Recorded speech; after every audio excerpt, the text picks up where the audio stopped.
সাম্রাজ্যবাদ প্রতিষ্ঠা, এই যে টোটাল এই কটা ছিল। এবং 1919 সালের 1 সেপ্টেম্বর পোল্যান্ড আক্রমণের মাধ্যমে দ্বিতীয় বিশ্বযুদ্ধ শুরু হয়ে যায়। মনে করেন কি আক্রমণ করে? পোল্যান্ড আক্রমণ করে। পোল্যান্ড আক্রমণের মধ্য দিয়ে আবার শুরু হয়ে যায় দ্বিতীয় বিশ্বযুদ্ধ। তাহলে কি হচ্ছে 1939 সালে, আমি যদি বলি 1939 সালের 1 সেপ্টেম্বর সালের এই যে পহেলা সেপ্টেম্বর পোল্যান্ড আক্রমণ করে। এই যে পোল্যান্ড আক্রমণের মধ্য দিয়ে এই যে পোল্যান্ড আক্রমণের মধ্য দিয়ে দ্বিতীয় বিশ্বযুদ্ধ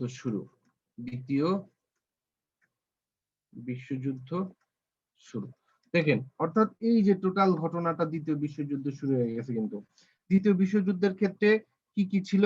মনে করেন যে পোল্যান্ড আক্রমণ করে কে? জার্মানি কিন্তু পোল্যান্ড আক্রমণ করলে এর ভেতর দিয়ে যে জার্মানির উপরে বিভিন্ন ধরনের নিষেধাজ্ঞা দিয়ে দেয় বিভিন্ন দেশ, দেওয়ার পরে শুরু হয়ে যায়, এর ভেতরে শুরু হয়ে যায় অক্ষ শক্তি এবং মিত্র শক্তি। এই জার্মানি, বুঝলাম না, জার্মানি সবসময় কি করে? সবসময় দুর্বল জিনিসগুলা নেয়। যেমন মিত্র শক্তি, এই যে মিত্র শক্তি কারা ছিল আর এই অক্ষ শক্তি কারা ছিল? মিত্র শক্তি আর অক্ষ শক্তি।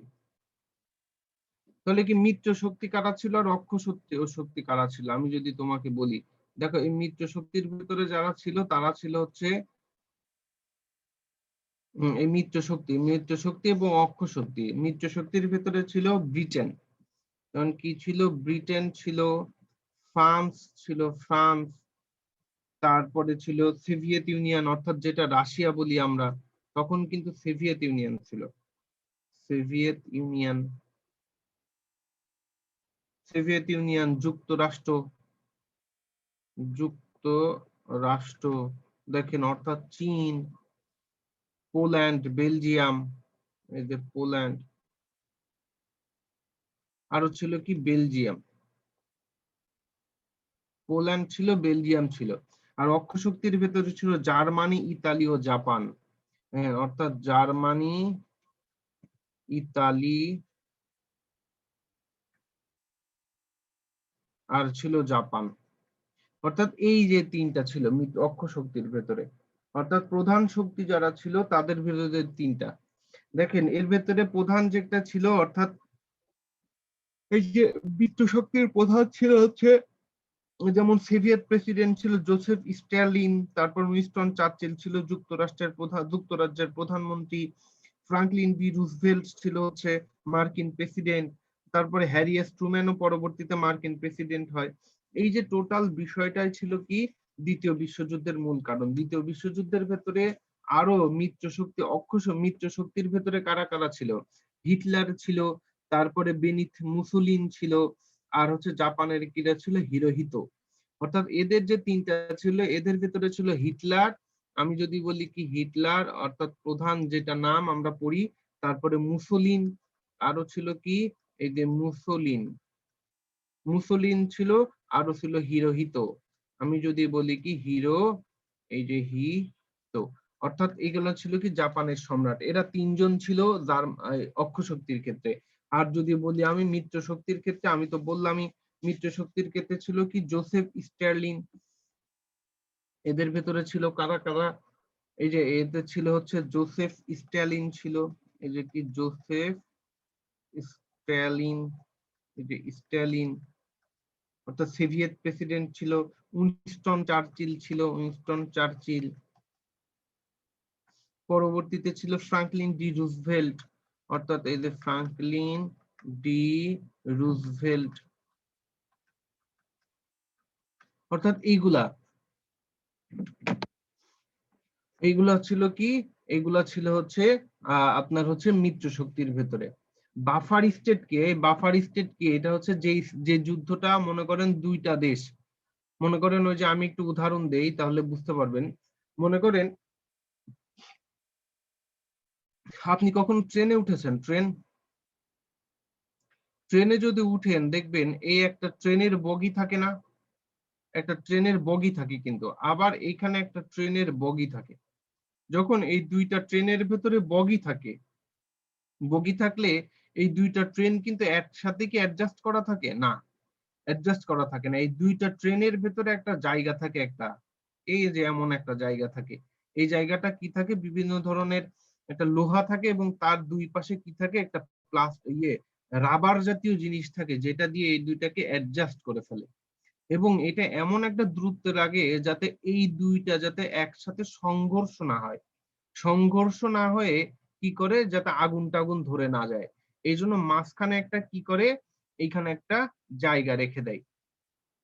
আপনি যদি কখনো ট্রেনে উঠেন তাহলে ওই যে ট্রেনের ওই যে মাস্টারকে জিজ্ঞেস করলে বলে দিবে যে মাঝখানের এই জায়গাটা কি, এটাকে বলে বাফার। অর্থাৎ এখানে বলা হয় কি বাফারি জায়গা এটা। এটাকে একেবারে নিরপেক্ষ জায়গা। মানে মনে করেন এখন আপনারা বুঝতে পেরেছেন হয়তোবা। মনে করেন এ একটা শত্রু রাষ্ট্র, এ একটা শত্রু রাষ্ট্র, এ একটা শত্রু রাষ্ট্র। এই দুইটা শত্রু রাষ্ট্রের মাঝখানে যখন এই মাঝখানে একটা স্বাধীন রাষ্ট্র থাকে এবং নিরপেক্ষ রাষ্ট্র থাকে, স্বাধীন নিরপেক্ষ রাষ্ট্র থাকে, নিরপেক্ষ রাষ্ট্র থাকে, তখন সেটাকে বলা হয় বাফার স্টেট। অর্থাৎ এটাকে কি বলা হয়? এটাকে বলা হয় কি নিরপেক্ষ রাষ্ট্র বা বাফার স্টেট। অর্থাৎ এখানে কি করা হয়? মাঝখানের এই জায়গাটাকে কি করা হয়? ফাঁকা রেখে দেয়া হয়। ঠিক তেমনি এই একটা যুদ্ধ এবং এই দুইটা মনে করেন স্বাধীন রাষ্ট্র। এখন এরা কি করে? যুদ্ধ করতে গেলে এই মাঝখানের এই রাষ্ট্রের কাছে আসে যুদ্ধ করে। বেচারা দেশটা একেবারে শেষ। টয়লেটের সামনা, এই কি নিশান কি বলে এটা? বুঝলাম, বাংলাদেশ, ইন্ডিয়া, পাকিস্তানের মতো। হ্যাঁ, হ্যাঁ, গুড। এটা তখনকার সময় ১৯৪৭ সালে আ আপনি যদি বলেন যে হ্যাঁ, ইন্ডিয়া, তা ইন্ডিয়াকে বাফার স্টেট বলা যাবে না কিন্তু। কারণ ইন্ডিয়াও চায় নাই যে পাকিস্তান জিতে যাক। ইন্ডিয়া কিন্তু আমাদের সাপোর্টে ছিল। হ্যাঁ, এটাই আরকি। যাই হোক, এমন আরকি অনুমান করতে পেরেছেন আপনি, ভালো এটা। তাহলে এইটাকে বলা হয়, আপনারা ২য় বিশ্বযুদ্ধ শুরু হয়ে যাচ্ছে। ২য় বিশ্বযুদ্ধে আসেন, আমরা যুদ্ধ করতে হবে। অনেক কিছু বাকি, দেশ স্বাধীন করতে হবে। পরবর্তীতে এর একটা ঘটনাপঞ্জি আলোচনা করি। তাহলে আপনাদের অনেক ভালো হবে, ভালো লাগবে আপনাদের। এই যে মূল ঘটনাটা কি হয়েছিল ভাই বুঝাইয়া বলেন। ঠিক আছে? আমি একটু বলি।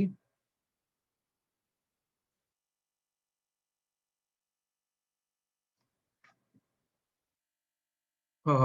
তোমাদের যা আছে তাই নিয়ে রেডি হও। অশোক রায় বলেছে যে তোমরা রেডি হয়ে থাকো। বলতেছে দেখো, ১ম এ আমি চলে যাই ১৯৩৯ একটা সাল দেই। ১৯৩৯ সাল। বলতেছে ১৯৩৯ সালের এটা ১লা সেপ্টেম্বর জার্মানি পোল্যান্ড আক্রমণ করলে ২য় বিশ্বযুদ্ধ শুরু হয়ে যায়। তার মানে জার্মানি কি আক্রমণ করতেছে? জার্মানি পোল্যান্ড আক্রমণ করতেছে। পোল্যান্ড। জার্মানি পোল্যান্ড আক্রমণ করতেছে। পোল্যান্ড আক্রমণের মাধ্যমে ২য় বিশ্বযুদ্ধ শুরু হয়ে যাচ্ছে। বলতেছে বিদ্যুৎ গতির যুদ্ধ ছিল এটা। এটা যে যুদ্ধটা ছিল এটাকে বিদ্যুৎ গতির যুদ্ধ। অর্থাৎ মতবাদের যে একটা প্রতিফলিত হয় সেটা হচ্ছে ফ্যাসিস্ট জার্মানি অগ্রসর নীতি। এর ধারণা মূলত ছিল কি জানেন? অর্থাৎ বিজয় লাভ করা উচিত এবং অল্প সময়ের মধ্যে ছিল। বলতেছে এই একটা রণতরীতে একটা জার্মানি চমকপ্রদ মানে বিজয় লাভ করা। অর্থাৎ মূল ঘটনায় যায় ওরা পোল্যান্ডকে নিয়ে নেয়। মূল ঘটনায় হচ্ছে এমন, বলতেছে এটা কি সামরিক, অর্থনৈতিক ক্ষমতা সম্পূর্ণ পূর্ণ ব্যবহারের আগেই তারা কি করে, জার্মানি পোল্যান্ডকে নিয়ে নেয়। মানে জার্মানির সাথে পোল্যান্ডের যুদ্ধ হয়, কিন্তু পোল্যান্ড কখনো কি করতে পারে নাই, তাদের অস্ত্র পরিদর্শন করতে পারে নাই, তারা তাদের শক্তিটাকে এপ্লাই করতে পারে নাই। জার্মানি যায়, গিয়ে একেবারে সঙ্গে সঙ্গে তাদের এটা কি নিয়ে নেয়, দখল নিয়ে নেয়, নিয়ে পোল্যান্ড তাদের হয়ে যায়। পরবর্তীতে চলে আসি, পরবর্তীতে হচ্ছে ১৯৪০ সাল। ১৯৪০ সালে কি করতেছে, ১০ই জুন ছিল অক্ষ শক্তি, অর্থাৎ ইতালি জার্মানির ভেতরে একটা বাহিনী গঠন করে এবং এর ব্রিটিশ অধিভুক্ত উত্তর আফ্রিকা, অর্থাৎ যেটা ছিল মিশর, আক্রমণ করে। পরবর্তীতে তারা মিশর আক্রমণ করলো। অভিযানে জার্মান এবং ইতালির যে সৈন্যদল ছিল, সৈন্যদের নেতৃত্বে জার্মানি ফিল্ড মার্শাল কে ছিল, বলতেছে ইয়োহানেস নামে একটা, রমেল নামে একটা ব্যক্তি ছিল। সে কি করে, যুদ্ধে ব্রিটিশ ফিল্ড মার্শাল মন্টিনিগ্রোর প্রতিপক্ষের অসাধারণ রণক্ষয় করে এবং দ্য ডেজার্ট ফক্স, পরবর্তীতে ফিল্ড মার্শাল বলা হয়, দ্য ডেজার্ট ফক্স অর্থাৎ মরুভূমির শিয়াল আখ্যা দিয়েছিল। অর্থাৎ এই পরবর্তীতে ১৯৪০ সালে এই যুদ্ধটা হয়েছিল এবং এখানেও জার্মানি কি হয়েছিল, মিশর অর্থাৎ আফ্রিকা, মিশর এইগুলাকে একটু দখল করে নিয়েছিল। জাপান কি করে 1941 সাল চলে আসেন, অর্থাৎ এটাও কিন্তু জার্মানি কি করে নিয়ে যাচ্ছে, মিশর, অর্থাৎ নিয়ে গেল। পরবর্তীতে চলে যায় 1941 সাল। 1941 সাল জাপান কি করে যুক্তরাষ্ট্রের হাওয়াই দ্বীপ, আপনারা হচ্ছে যদি দেখেন একটা মুভি দেখেন, পার্ল হারবার আক্রমণ করে এবং যুক্তরাষ্ট্রে সরাসরি দ্বিতীয় বিশ্বযুদ্ধে জড়িয়ে পড়ে। পার্ল হারবার আক্রমণ করে জাপান, আমি বুঝলাম না জাপান এটা কেন করে। হ্যাঁ, জাপানে আপনারা পার্ল হারবার মুভিটা কি দেখছেন? পার্ল হারবার মুভিটা দেখেন, এটা যেভাবে উপস্থাপন করছে আসলে অত কিছু না। পরবর্তীতে জাপান যখন পার্ল হারবার আক্রমণ করে, হ্যাঁ, তমাল বলতেছে দেখেছে, আমিও দেখেছি অনেক আগে। আচ্ছা, হিরোশিমা নাগাসাকি নিয়ে আর কোনো মুভি তৈরি করেনি নাকি? জাপানিরা তৈরি করছে কিনা জানি না আসলে। আমরা তো যে সারা জীবনে হলিউড মুভিগুলা দেখি, হলিউড মুভিগুলা পৃথিবীর ভিতরে সবচাইতে ভালো মুভি। মানে ওরা পৃথিবীর ভিতরে সবচাইতে ভালো, ওরা কোনো খারাপ কাজ করে না। মানে মানে ওরা বিশাল ভালো। আর বাকি যা আছে রাশিয়ারে সবার আগে পচাই, পরবর্তীতে জাপান রে অথবা চীন রে পচাই, পরবর্তীতে রাশিয়া এই জার্মানি রে পচাই। মানে ওরা সবকিছু পারে। হ্যাঁ,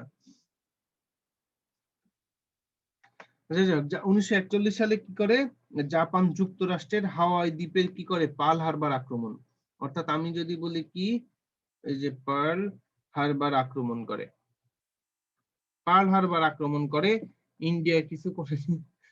আপনি আবার ইন্ডিয়ার পিছে লাগলেন কেন? নিশান, ইন্ডিয়া কি করছে?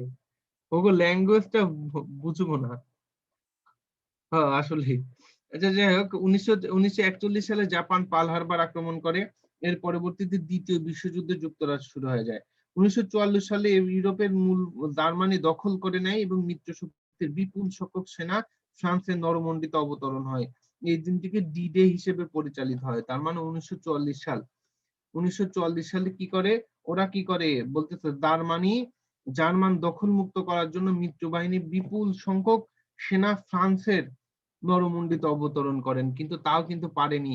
অর্থাৎ এইটাকে ডি ডে বলা হয়, অর্থাৎ ডি ডে হিসেবে এটা পালিত হয়। পরবর্তীতে 1945 সালে কি হচ্ছে দেখেন, অর্থাৎ জার্মানি নাৎসি বাহিনী মিত্রবাহিনীর কাছে নিঃশর্তভাবে আত্মসমর্পণ করে।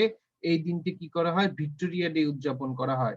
দেখেন 8 মে যখন কি হয়ে যাচ্ছে, 8 মে কি করা হচ্ছে, জার্মান নাৎসি বাহিনী কি করছে, জার্মান নাৎসি বাহিনী, অর্থাৎ নাৎসি বাহিনী কি করেছিল বলেন তো? ওই যে নাৎসি বাহিনী, আপনারা কি জানেন নাকি যে এরা কত পরিমাণের ইয়ে ছিল? মনে করেন যে জার্মানের নাৎসি বাহিনী, জার্মানরা কিভাবে যে ইহুদি মারছিল রে ভাই, মানে বিরাট মারছিল।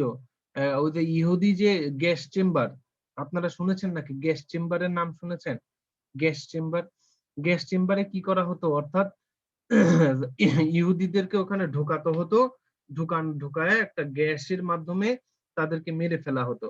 তো এই গ্যাস চেম্বারের যে প্রধান একটা বিজ্ঞানী ছিল, যখন এই যে 8 মে জার্মানি নাৎসি বাহিনী আত্মসমর্পণ করে এবং হিটলার তো গলা কেটে মারা যায়, হিটলারকে কিন্তু প্রায় অনেকবার মারার চেষ্টা করা হয়েছে, একবার না দুইবার না 80-90 বার মারার চেষ্টা। হ্যাঁ, অর্থাৎ মানে মারার চেষ্টা করা হয়েছে, কিন্তু হিটলারকে কি কিন্তু কেউ মারতে পারে নাই। পরবর্তীতে যখন এই যে জার্মানি হেরে যায়, কখন হেরে যায়? জার্মানি হেরে যায় হচ্ছে আপনার যখন ওই যে রাশিয়া আক্রমণ করতে যায়। রাশিয়ার বৈরী আবহাওয়ার সাথে তারা খাপ খাইতে পারে না। অর্থাৎ তারা কিন্তু বিশ্ব দখল করে ফেলেছিল, প্রায় জার্মানিরা প্রায় সারা বিশ্বটাকে দখলই করে ফেলেছিল, শুধু তারা রাশিয়াটাকে দখল করতে চাচ্ছিল। রাশিয়া যখন দখল করতে চায়, রাশিয়ার কি করা হয়েছিল, তাদের বৈরী আবহাওয়ার সাথে তারা খাপ খাইতে পারে নাই। রাশিয়া তো বিরাট বড়, সোভিয়েত ইউনিয়ন তো বিরাট বড় ছিল। হ্যাঁ, হ্যাঁ, উইন্টার ছিল, মানে ওদের আবহাওয়াটা কেমন ছিল, মনে করেন যে এই হঠাৎ গরম, এই গরমের ভেতরে কাপড় চোপড় খুলে ফেলে, কারণ এইগুলা নিয়ে তো আর যুদ্ধ করা যায় না। কি করে রাশিয়া তখন ওদের সাথে যুদ্ধ করে না। পরবর্তীতে আর একটা অঞ্চলে প্রবেশ করতেছে, সেই প্রবেশ করতে করতে হঠাৎ ঠান্ডা। রাশিয়ার যে ঠান্ডা আপনারা কি দেখছেন নাকি? আপনারা যদি ভিডিও টিডিও দেখেন, যে রাশিয়ার মনে করেন যে আপনি বাইরে 1 মিনিট 10 সেকেন্ড হাত রাখবেন, আপনার হাতের উপরে তুষার পড়বে। মানে এত পরিমাণ -70 ডিগ্রিও হয় ওদের, মাইনাস হচ্ছে 30 ডিগ্রি, 15-20 ডিগ্রি, এগুলো তো হয়ই। তার মানে এমন ঠান্ডা অঞ্চল ছিল জার্মানি, এই যে রাশিয়া। তখন এই জার্মানি সৈন্যরা ঢাকে, হঠাৎ আবার ঠান্ডা পড়ে যায়। ওরা তো কাপড় চোপড় ফালায় আইছে, ওরা তো আর আবহাওয়া বুঝতে পারে না। যখনই ঠান্ডা পড়ে, ঠান্ডায় কাবু টাবু হয়ে যায়, যুদ্ধ যুদ্ধ করতে পারে না, তখন এই সোভিয়েত ইউনিয়ন কি করে, রাশিয়া আক্রমণ করে ওদেরকে হারায় ফেলে। এই কথা শুনে তো হিটলার মারা যায়। এখন ওই গ্যাস চেম্বারের একটা বিজ্ঞানী ছিল, ওই বিজ্ঞানী কি করে জানেন? ওই বিজ্ঞানী পালায়া যায়। পালায়া পালায়া বেড়াইতে বেড়াইতে হঠাৎ করে একদিন ধরা পড়ে ইহুদিদের হাতে। ইহুদিদের হাতে যখন ধরা পড়ে, ইহুদিরা তো খুব খুশি, ওকে মেরে ফেলবে, ওকে সবাই মেরে ফেলবে, খুব খুশি। তা হঠাৎ করে ওই যে ইহুদি, মানে ওদের একজন ইহুদি হঠাৎ করে জিজ্ঞেস করতেছে, আচ্ছা তোমাকে তো মারবই, তারপরে তোমার একটা শেষ ইচ্ছার কথা বলো তো, যে তোমার জীবনের শেষ ইচ্ছা কি? তুমি যে আমাদের এই প্রায় ৬০ লাখ, কথায় বলে ৬০ লাখ, কিন্তু তার চেয়ে বেশি নাকি মারছে আরকি। যাই হোক, বলতেছে ৬০ লাখ মতো ইহুদি মারছো তুমি আমাদের। তোমার এখন শেষ ইচ্ছা কি? তুমি যে শেষ ইচ্ছাই বলো, তোমাকে মেরে ফেলা হবে। তখন ওইটা কি করে, ওই যে আপনার হচ্ছে ও বলে যে আমি ইহুদি হতে চাই। তখন ওরা সবাই বলে যে তুমি ইহুদি হইলা আর আমরা তোমাকে ক্ষমা করে দিব, এটা বলতে চাও? বলতেছে না, আমি এইটা চাই না। আমি চাই তোমরা মেরে ফেলো, আমি মরে যাবো এটা জানি, কিন্তু তুমি কি করবা, আমি মরার আগে ইহুদি হতে চাই। বলতেছে কেন তুমি ইহুদি হতে চাও কেন? কারণ পৃথিবীর ইতিহাসে লেখা থাক যে আরো একজন ইহুদি মারা গেছে, পৃথিবী থেকে আরো একজন ইহুদি মরে গেল। আমি এটা জানতে চাই, আমি এটা পৃথিবীর ইতিহাসে লেখা থাক। তার মানে তাদের ইহুদির প্রতি কত পরিমাণ বিদ্বেষ ছিল, এটা চিন্তা করতে পারছেন আপনারা? মানে এমন আরকি টোটাল ঘটনাগুলা ছিল। তো যাই হোক, এইভাবে আরকি হয় ১৯৪৫ সালে এই যে নাৎসি বাহিনী কি করে? নাৎসি বাহিনী তো হিটলার এমনভাবে তৈরি করছিল, এটার ইতিহাস তো সবাই জানেন। মনে করেন যে সামনে একটা আগুনের এমন প্রজ্বলন আছে, আগুনের গুহা আছে। হ্যাঁ? এই যে হিটলার যখন নাৎসি বাহিনীর দল এইভাবে যাচ্ছে হেঁটে, হেঁটে এই পথ দিয়ে। এই যে হেঁটে, হেঁটে যাচ্ছে। নাৎসি বাহিনীকে এমনভাবে ট্রেনিং দেয়া হয়েছিল, এই আগের সৈন্য দেখতে পারতেছে। হিটলার যখন বলেছে যে, "চলো", এই চলতেছে, চলতে মনে করেন যে এইখানে আগুনের ভেতরে পইড়া যাচ্ছে। মনে করেন দেখতেছে যে সামনের আগুনের মধ্যে। কি করতেছে? থামা বন্ধ করতেছে না। চইলা যাচ্ছে। এও দেখতেছে যে আগুনের ভেতরে পইড়া যাচ্ছে। কিন্তু যতক্ষণ না হিটলার স্টপ বলবে, ততক্ষণ পর্যন্ত কেউ থামেনি। চলতেছেই, আগুনের ভেতরে পড়ছে। একজন দেখছে আগুনে পড়তেছে। এমনভাবে সে তার নাৎসি বাহিনীটাকে তৈরি করেছিল ২য় বিশ্বযুদ্ধের সময়। না, আপনারা 'মেইন ক্যাম্প' বইটা যদি পড়েন, অ্যাডলফ হিটলারের 'মেইন ক্যাম্প' আমার কাছে আছে, আমি পড়েছি আরকি। কিছু অংশ পড়েছি আসলে। আসলে সে এমনি কিন্তু আসলে ইহুদি বিদ্বেষী হয়নি। ইহুদি বিদ্বেষের পিছনে অনেকগুলা কারণ ছিল। ইহুদিরা কি করেছে, অর্থাৎ তার মা একটা বাড়িতে কাজ করত, এটা তো জানেনই। তার মা একটা ইহুদিদের বাড়িতে কাজ করত। সে কিন্তু টোকাই ছিল, টোকাই। রাস্তার হচ্ছে এই ময়লা আবর্জনা এগুলা সে পরিষ্কার করত, এই টোকাই ছিল।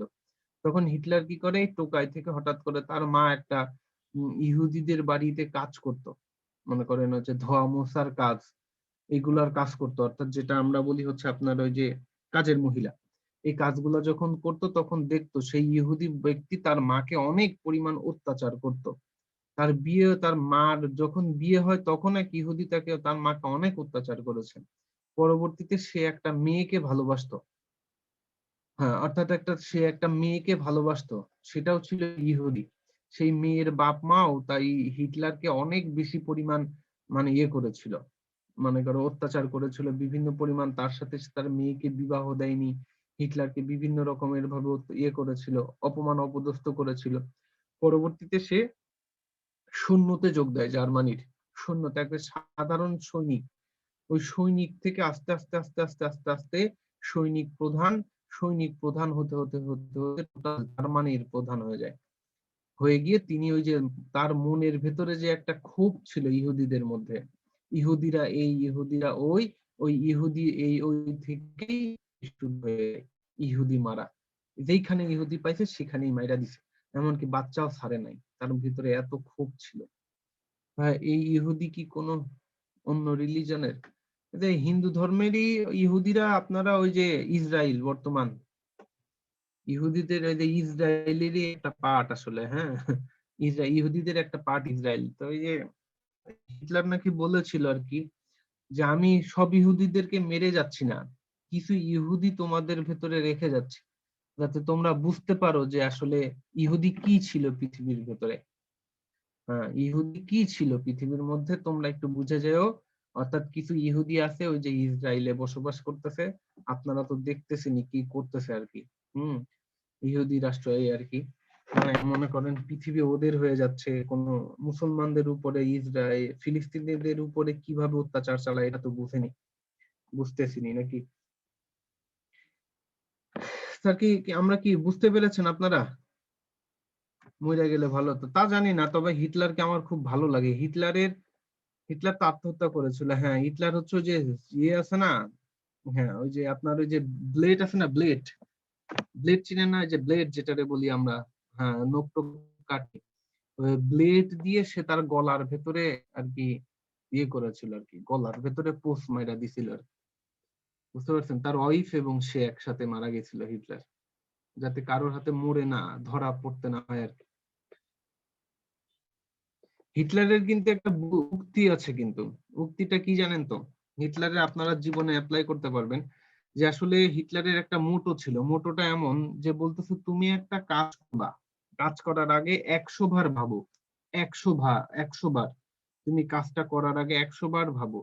কিন্তু একবার ভাবার পরে যখন তুমি সে কাজটাকে তুমি একসেপ্ট করে নিলা, সেই কাজটা শুরু করে নিলা, সেই কাজটার জন্য তুমি আর পিছে ফিরে তাকায়ও না, তুমি আর পিছে ফিরে তাকাতে পারবা না। তুমি কাজটা করবা তার আগে তুমি ভাবো, 10 বার 20 বার ভাবো। ভাবার পরে তুমি যদি মনে করো যে না ঠিক আছে, তখন তুমি কাজটায় নেমে যাও, এবং কাজটায় যখন নেমে যাবা তখন তুমি আর পিছে ফিরে তাকাতে পারবা না যে ইস আমি এই কাজটা করা উচিত হয়নি, না এটা আর করতে পারবা না। তুমি নেমে গেছো যখন কাজের ভেতরে, তোমাকে ওই কাজটাই করতে হবে, তুমি আর পিছে ফিরতে পারবা না, সে কাজটা যেমন কাজে হোক। বুঝতে পারছেন? হিটলার এই হচ্ছে মূল ঘটনা ছিল আর কি, মূল ঘটনা। এখনো কিন্তু হিটলারকে পছন্দ করে বা হিটলারকে ভালোবাসে অনেক মানুষ আছে, হিটলারকে মোটো হিসাবে দেখে অনেকেই। হম, তা যাই হোক, ইহুদি নিধনই ছিল হিটলারের মূল ঘটনা। পরবর্তীতে এই যে চলে আসে আমরা, আমরা অনেক ইয়ে হয়ে গেছি, ইমোশনাল হয়ে যাচ্ছে আস্তে আস্তে। কিন্তু আসলে ইহুদি মানুষ মেরে ফেলছে অনেক ভালো ছিল। অভিষেক রয়, হ্যাঁ, মানে হিটলারকে আমার পার্সোনালি ভালো লাগতো কেন জানি না। হিটলারের বইটা আমি যখন অ্যাডলফ হিটলার মেইন ক্যাম্পটা পড়েছি, তখন আরো ভালো লেগে গেছে ওরে, যে ও আসলে কি কি করছে না করছে বিষয়গুলা। আচ্ছা যাই হোক, 1945 সালে কি করা হচ্ছে, 6ই আগস্ট। দেখেন এখানে 1945 সালের 8ই মে কিন্তু, 8ই মে কিন্তু নাৎসি বাহিনী কি করছে, অর্থাৎ নাৎসি বাহিনী আত্মসমর্পণ করতেছে, তার মানে কিন্তু যুদ্ধ শেষ। কিন্তু আমেরিকা কত খারাপ ছিল চিন্তা করেন, এই যে মে জুন জুলাই আগস্ট, এই 6ই আগস্ট কি করে জানেন, এই 6ই আগস্ট এবং আরো একটা ছিল হচ্ছে 9ই আগস্ট, এই 9ই আগস্ট, এই 6ই আগস্ট আর 9ই আগস্ট কি করে, এই হারামজাদারা ওই জার্মানিতে জাপানে কি করে, হিরোশিমা এবং নাগাসাকিতে লিটল বয় আর ফ্যাটম্যান নামে দুইটা বোম ওখানে ফালায়। মনে করেন এই যে কি করে এখানে 6ই আগস্ট কি করে, এই যে মনে করেন যে লিটল বয় হিরোশিমাতে, এটা কি ছিল, হিরোশিমা, হিরোশিমাতে ফালায় হচ্ছে লিটল বয়, কি ফালায়, লিটল বয়, লিটল বয়। আর এই যে নাগাসাকিতে ফাটায় ফ্যাটম্যান,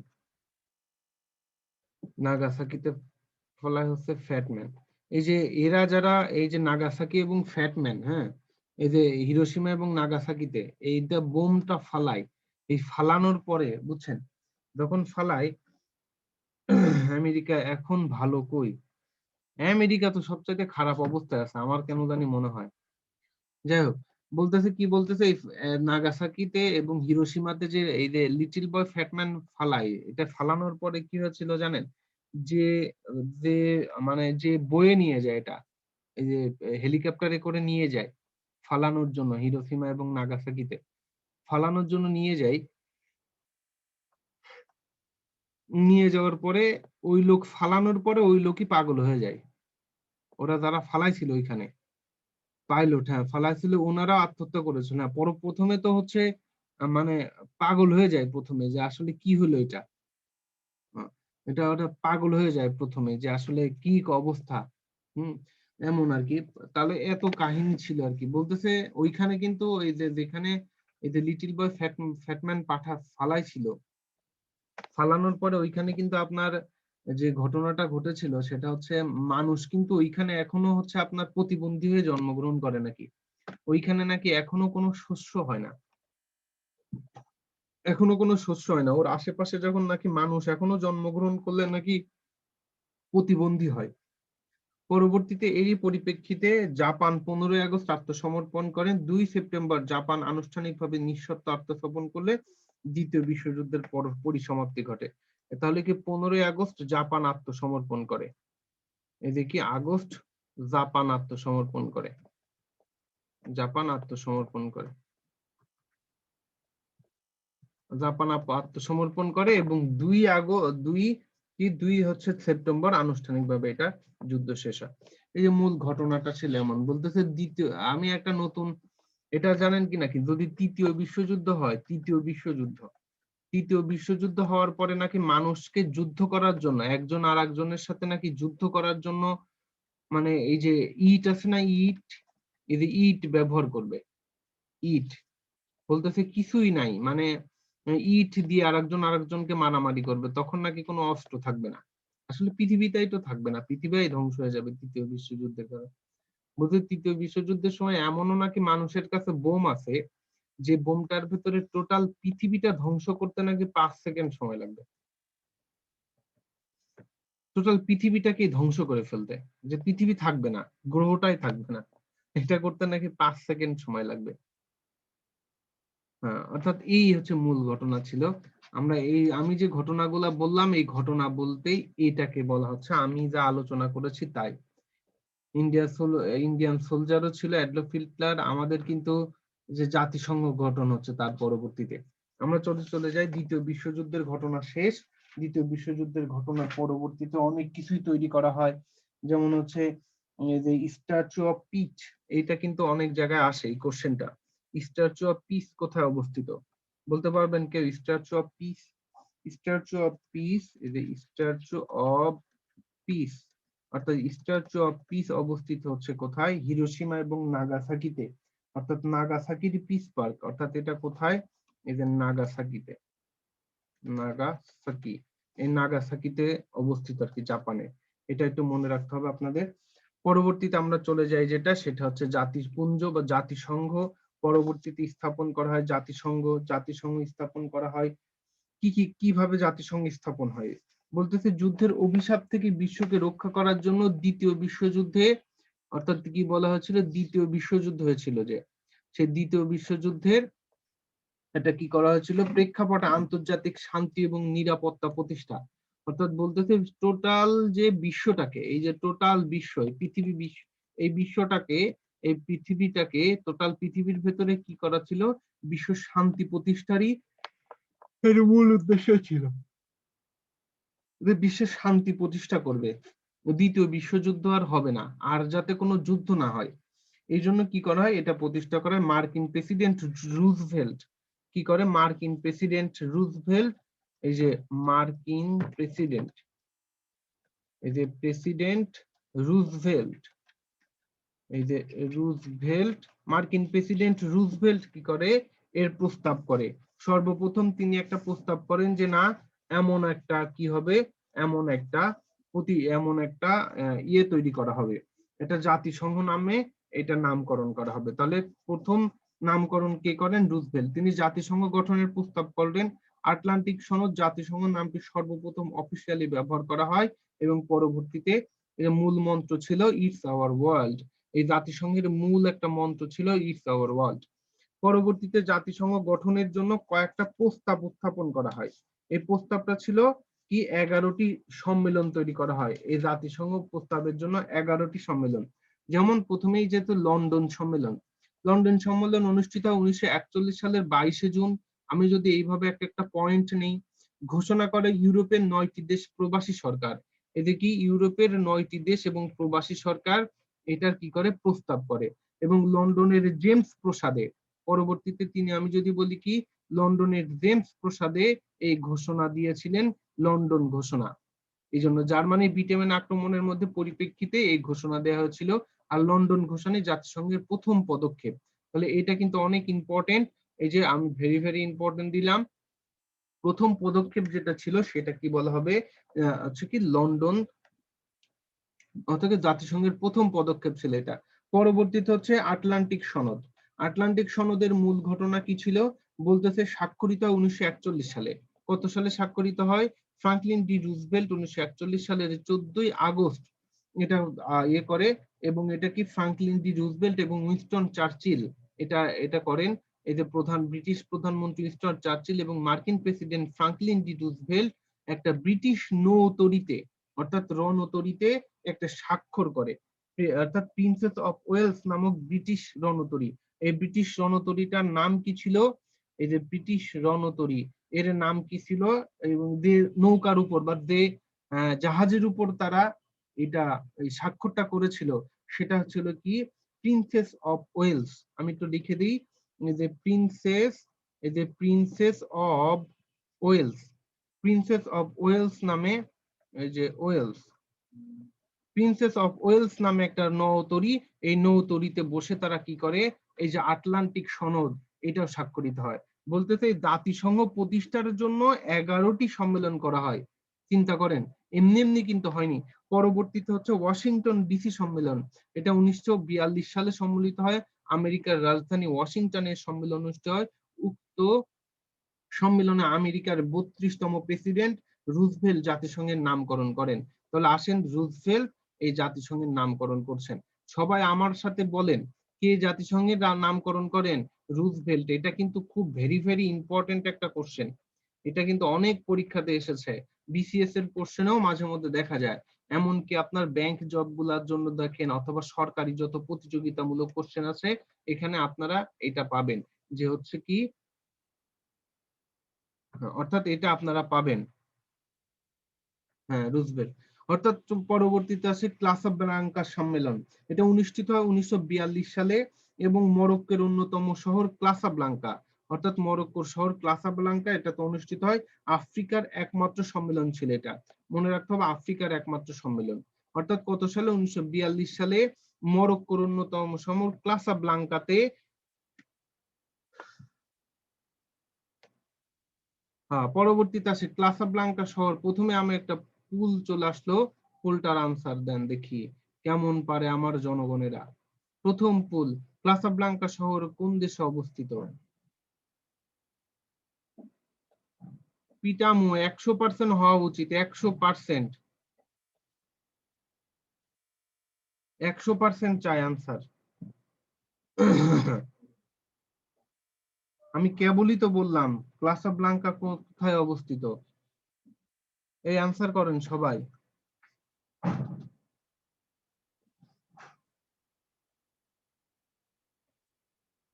অর্থাৎ ক্লাসাব্লাঙ্কা কোথায় অবস্থিত, মরক্কোতে অবস্থিত। জাস্ট বলা হলো, হ্যাঁ মোমো রে ভাই, কষ্ট তো এখানে। ক্লাসাব্লাঙ্কা মরক্কোতে অবস্থিত, ক্লাসাব্লাঙ্কা মরক্কো, মরক্কোতে অবস্থিত হচ্ছে ক্লাসাব্লাঙ্কা। পরবর্তীতে চলে আসি তেহরান সম্মেলন। দেখো তেহরান সম্মেলন কোথায়, তেহরান সম্মেলন হচ্ছে নভেম্বর ডিসেম্বরে 1943 সালে কি হয়, দেখেন 1943 সালে অনুষ্ঠিত হয়, বিশ্বের সকল দেশকে সদস্য হওয়ার আহ্বান জানানো হয় এই ভেতর দিয়ে। এই যে 19 ডিসেম্বর মার্কিন প্রেসিডেন্ট ফ্রাঙ্কলিন ডি রুজভেল্ট এখানে কি করেছিল, সোভিয়েত ইউনিয়নের প্রেসিডেন্ট জোসেফ স্টালিন এবং ব্রিটিশ প্রধানমন্ত্রী উইনস্টন চার্চিলের সম্মেলনে মধ্যে বিশ্বের সকল দেশকে সদস্য হওয়ার আহ্বান জানানো হয়। পরবর্তীতে আসেন মস্কো সম্মেলন, 1943 সালে সাবেক সোভিয়েত ইউনিয়নের রাজধানী মস্কোতে উক্ত সম্মেলন অনুষ্ঠিত হয়। এই সম্মেলনে বিশ্ব খাদ্য সংগঠন সংকট নিরসনে এফএও গঠন করা হয়। এফএও এর ফুল মিনিং কি, ফুড অ্যান্ড এগ্রিকালচারাল অর্গানাইজেশন গঠিত হয়। ভার্জিনিয়া সম্মেলন, এটা 1943 সালে আমেরিকার ভার্জিনিয়ার অঙ্গরাজ্য অনুষ্ঠিত হয়, এবং কি ভার্জিনিয়া আমেরিকার একটি অঙ্গরাজ্য কিন্তু। হ্যাঁ, এই সম্মেলনে বিশ্ব খাদ্য সংকট নিরসনে এটা গঠন করা, এফএও গঠন করা হয়। ব্রিটেন উডস সম্মেলন, এটা খুবই ইম্পর্টেন্ট একটা সম্মেলন।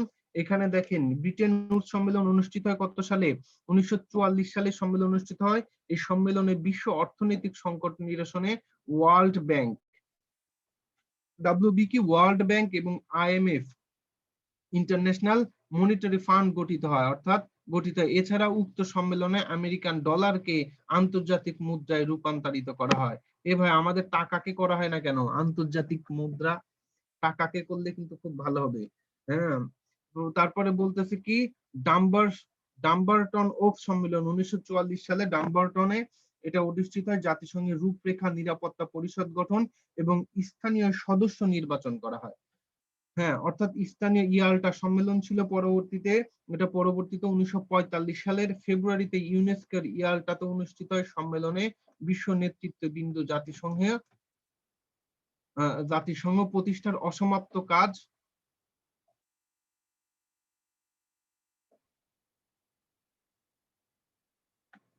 জাতিসংঘ প্রতিষ্ঠার অসমাপ্ত কাজ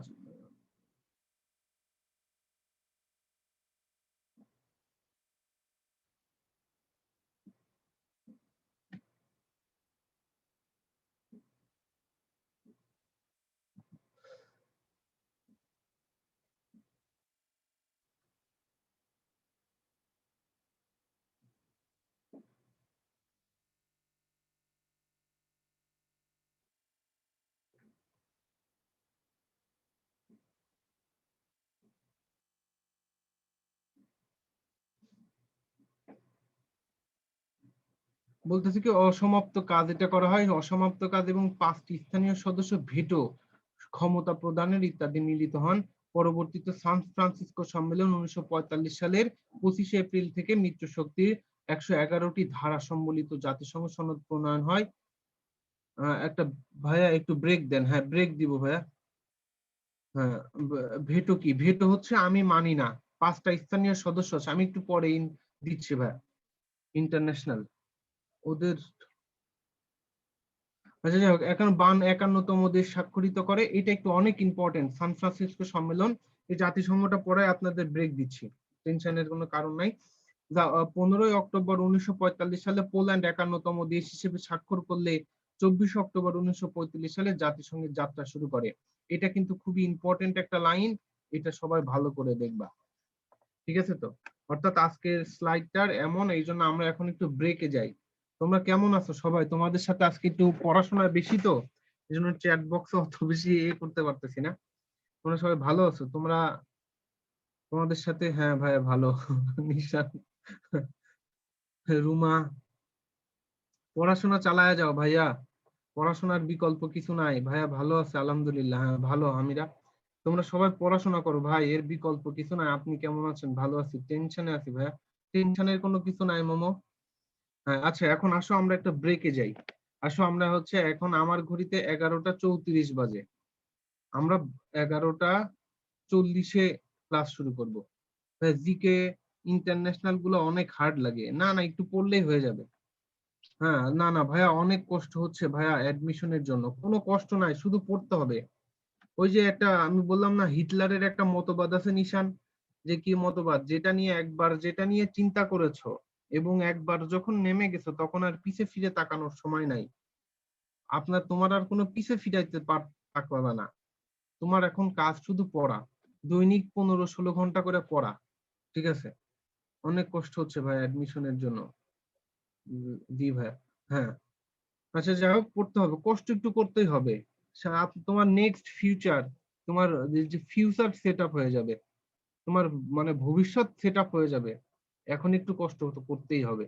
এই কষ্টটা কোনো কষ্ট না। যদি তোমার এই যে 2 মাসের কষ্টের কারণে সামনের 8-10 বছর তুমি সুখে লাইফ লিড করতে পারো, তাহলে তো এটা কোনো বিষয় না, তাই না? 2-3 মাস তুমি কষ্ট করতেই পারো। ভাই সামনে ওরা দেখো দুই তিন মাস 2-3 মাস সময় পায়নি, ওরা 6 মাস সময় পাইছে।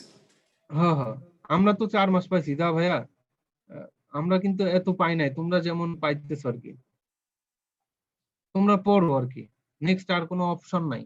15-16 ঘন্টা করে পড়তে হবে। আচ্ছা যাই হোক, আবার কথা হবে, আমরা একটু ব্রেকে যাই। সবাইকে একটু ব্রেক দিলাম। 40-এ চলে আসবা সবাই। একজন প্রশ্ন করছে মরক্কো কোন দেশে অবস্থিত? শুভ, মরক্কো তো একটা দেশের নাম, আফ্রিকাতে অবস্থিত ম্যান।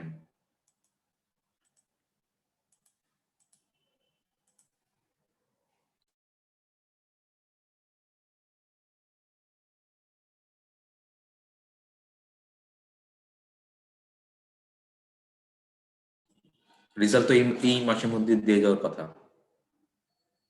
রেজাল্ট দিয়ে দিলেই সব শুরু হয়ে যাবে। ফেব্রুয়ারি মাস থেকে বলছে তো গভর্নমেন্ট, যেহেতু স্কুল কলেজ খুলে যাচ্ছে, তার মানে লাস্টের দিকে শুরু হয়ে যেতে পারে অ্যাডমিশন লিস্টগুলো। ঢাকা ডিউ অনেক আগে আগে হয়ে যাওয়ার পসিবিলিটি আছে, কারণ এমসিকিউর পর আবার রিটেন নেওয়ার একটা সম্ভাবনা আছে তো।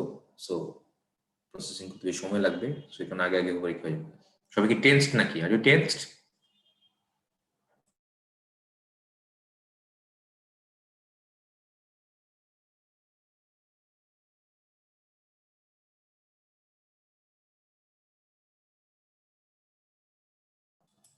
মেডিকেলেরটা এখনো কি জানি না, ফিক্স কিছু দিছে রেজল ভাই? কিছু জানেন মেডিকেলের পরীক্ষা কবে হবে?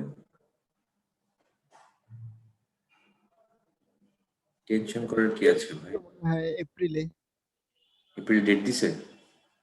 না, কোনো শিওর ডেট দেয় নাই। এপ্রিলে মানে বলছে চেঞ্জ হবে না, এরকম একটা নিউজ দেখছিলাম। আচ্ছা আচ্ছা। তারপর তো বলা যায় না, করোনার উপরই সব ডিপেন্ড করবে। তো রেজাল্ট এই মাসে দিয়ে দিবে, যেহেতু আইন হ্যাঁ, পাস হয়ে রেজাল্ট গেছে। তো দিয়ে দেবে। রেজাল্ট হ্যাঁ, দিয়ে দিবে কিছু দিয়ে। জি ভাইয়া।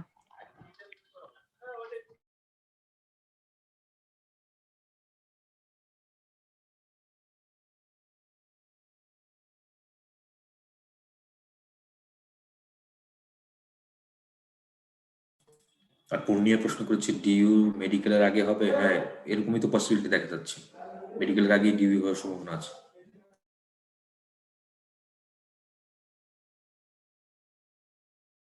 রেজল ভাই মনে আছে গত বছর কি মেডিকেল আগে হয়েছে নাকি ডিইউ আগে হয়েছে? ডিইউ আগে না?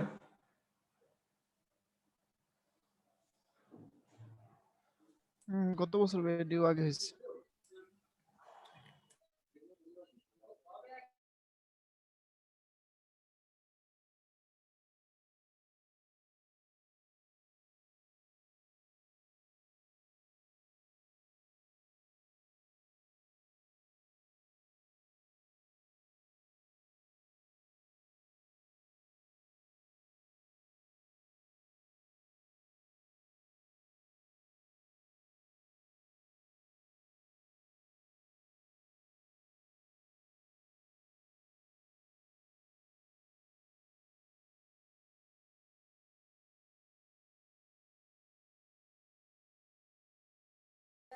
আর সোফার আই নো ঢাকা ভার্সিটি ডিতে সবচেয়ে বেশি ফেল করে কোথায় বলো? এই ইংরেজি আর হচ্ছে ইন্টারন্যাশনাল। এটা কি জানো সবাই? ইন্টারন্যাশনাল এবং ইংরেজি দুটোর মধ্যে সবচেয়ে বেশি ফেল করে। আর এমসিকিউতে ফেল করলে রিটেন কিন্তু খাতা চেক করবে না, তা তো মনে জানো। ইন্টারন্যাশনাল কেন ফেল করে সবচেয়ে বেশি? কারণ দেখা যাচ্ছে সায়েন্সের যারা আছে তারা তো অনেকেই দেখা যাচ্ছে সায়েন্সের সাবজেক্টগুলোতে এত বিজি থাকে, ইন্টারন্যাশনাল জানি না, নিউজ পেপারও পড়ে না অনেকে, এরকম আছে। সো ভাবে যে যে কি বাজারে কি কি বই পাওয়া যায়, বেসিক ভিউ আর কি কি দিনে আরো আরো অনেক অনেক বইটাই পাওয়া যায়, তাই না? MP3 এগুলো পড়লে মনে হয় ভালো হবে, এগুলো পড়লে মনে কমন পড়ে যাবে। টিচাররা তো অনেক চালাক, তারা সবকিছুই দেয় ওরকম ওরকম কি সবকিছু এরকম ক্রিয়েটিভ দেয়। প্রশ্ন খুলে দেখো, বাজারের এসব বস্তা পচা বই থেকে প্রশ্ন এখন করে না, সব ক্রিয়েটিভ স্টাইল এক করে চলে গেছে, স্পেশালি ইন্টারন্যাশনাল।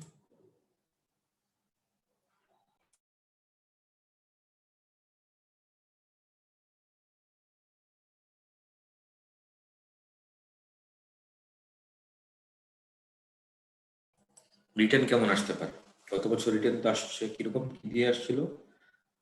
হয়তো বাংলাদেশের একটা টপিক দিবি, ইন্টারন্যাশনাল একটা টপিক দিবি, এবং আমার মনে হয় ইন্টারন্যাশনাল টপিকের মধ্যে সবচেয়ে ইম্পর্টেন্ট যেটা, সেটা কোনটা বলো তো?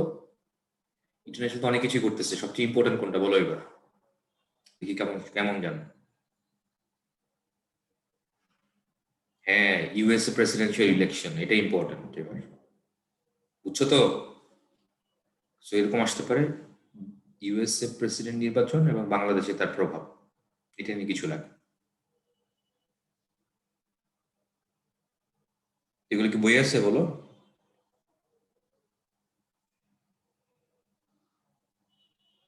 হ্যাঁ, পদ্মা সেতু দেশি, দেশের জন্য পদ্মা সেতু যেটা, বা সরকারের যেসব ফাস্ট ট্র্যাক প্রজেক্ট যেগুলো আছে এগুলো ইম্পর্টেন্ট।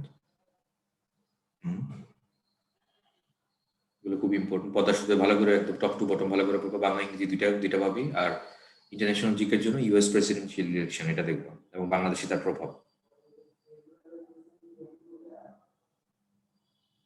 করোনা নিয়ে, হ্যাঁ করোনা নিয়ে আসতে পারে। করোনার থেকে আরেকটা ইম্পর্টেন্ট ইন্টারন্যাশনালি বলো তো কি?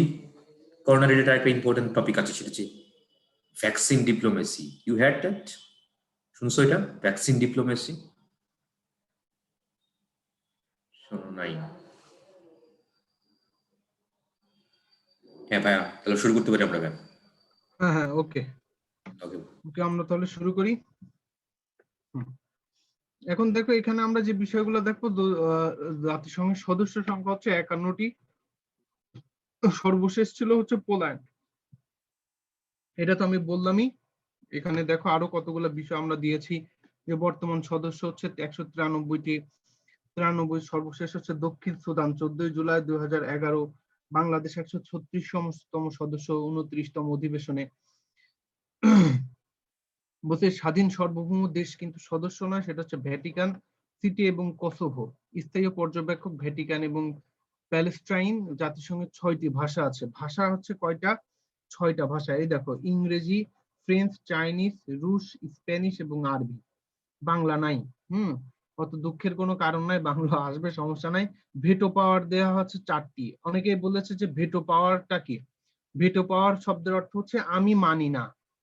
মানে কি বলতে পারবে? যে আমি মানি না। যেমন জাপান, জার্মান, ব্রাজিল এবং কি ভারত, অর্থাৎ এই 4টা দেশের ভেটো পাওয়ার দেওয়ার ক্ষমতা আছে। যে এরা কি করতে পারে, যে আমি এটা মানি না, আমি মানবো না। মনে করে একজন যদি ভেটো পাওয়ার দেয়, তাহলে ওইখানে আবার সমস্যা আছে। হ্যাঁ, এই আর কি। যাই হোক, এখানে হচ্ছে মূল ঘটনা এটা ছিল। পদ্ধতি জাতিসংঘের ভেটো পাওয়ার বা স্থায়ী সদস্য হচ্ছে 5টি দেশ। একটা হচ্ছে যুক্তরাজ্য, যুক্তরাষ্ট্র, রাশিয়া, ফ্রান্স এবং চীন। এবং আরো যে যে 4টি পাওয়ার চাই হচ্ছে আরো 4টি দেশ। এরা বলতেছে আমাদের এই ক্ষমতাটা দেয়া হোক। হ্যাঁ, এরা এই 4টা দেশ চাচ্ছে, কিন্তু দেয়া হবে না আর কি। জাতিসংঘের উদ্যোক্তা রাষ্ট্র হচ্ছে 4টি, এই যে যুক্তরাজ্য, যুক্তরাষ্ট্র, রাশিয়া, চীন এবং আর একটা এক্সট্রা দেশ হিসেবে এসেছে ফ্রান্স। তার মানে ভেটো পাওয়ার শব্দ অর্থ, ভেটো শব্দের অর্থ হচ্ছে কি? আমি মানি না। অর্থাৎ এরা যখনই কোনো কিছু ভেটো দিবে, তখন আর কেউ কিছু করতে পারবে না। যেমন হচ্ছে যে জাতিসংঘে কিন্তু রোহিঙ্গা সংকট নিয়ে এসেছিল, আসলে চীন কিন্তু ভেটো দিয়েছিল, যে না, ভেটো দিয়েছিল আর কি বাংলাদেশকে। হ্যাঁ, চায়না, হ্যাঁ, বাংলাদেশকে দিছিল চায়না, এই যে রোহিঙ্গা সংকট নিয়ে। ঠিক আছে, যে আমি আচ্ছা, আপনার ওই যে রোহিঙ্গাদেরকে আলাদা করতে চাই, কিন্তু চায়না বলেছিল যে না, আমি সমস্যা নাই। রাশিয়াও কিন্তু ভেটো দিয়েছিল, মানে রাশিয়াও চায় না যে রোহিঙ্গারা আবার ফিরে যাক। বুঝতে পারছেন? নাইলে রোহিঙ্গা কিন্তু অনেকেই অনেক আগেই ফিরে চলে যেত। জাতিসংঘের বিষয়টা কিন্তু উত্থাপন হয় আর কি। সব দেশই সাপোর্ট করেছিল মোটামুটি। যাই হোক, এই হচ্ছে মূল ঘটনা। জাতিসংঘের বা আরো অন্যান্য অঙ্গ সংগঠন ছিল জাতিসংঘের ক্ষেত্রে। জাতিসংঘ যে প্রতিষ্ঠিত হয়েছিল, হ্যাঁ, জাতিসংঘ প্রতিষ্ঠার ক্ষেত্রে আমার একটা স্লাইড লাগবে, যে ওর হচ্ছে মূল কাঠামো, অর্থাৎ জাতিসংঘ যে তৈরি হয়েছে, জাতিসংঘের জন্য একটা মূল অঙ্গ সংস্থা আছে। যে মনে করেন যে জাতিসংঘ তৈরি হচ্ছে, এর একটা কতগুলো অঙ্গ সংস্থা আছে, যার উপর ডিপেন্ড করে আসলে জাতিসংঘটা পরিচালনা হয়। যেমন আমি যদি বলি কিভাবে, তাহলে আপনাদের এটা আরো ক্লিয়ার হয়ে যাবে বিষয়টা। যে আমি যেমন যদি বলি অঙ্গ সংগঠন গুলা কি কি, যেমন 1 নাম্বার ছিল হচ্ছে সাধারণ পরিষদ। এই যে সাধারণ পরিষদ, আমি একটা আলোচনা করি সাধারণ পরিষদটা কি আসলে। অর্থাৎ এদের হচ্ছে অঙ্গ সংগঠন 6টা। অঙ্গ সংস্থা, মূল অঙ্গ সংস্থা কতটি? মূল অঙ্গ সংস্থা হচ্ছে অঙ্গ সংস্থা, আমি যদি বলি অঙ্গ সংস্থা কয়টা? 6টা। এই 6টা মূল অঙ্গ সংস্থা। তার ভিতরে প্রথমেই ছিল সাধারণ পরিষদ। সাধারণ পরিষদ কাজ কি?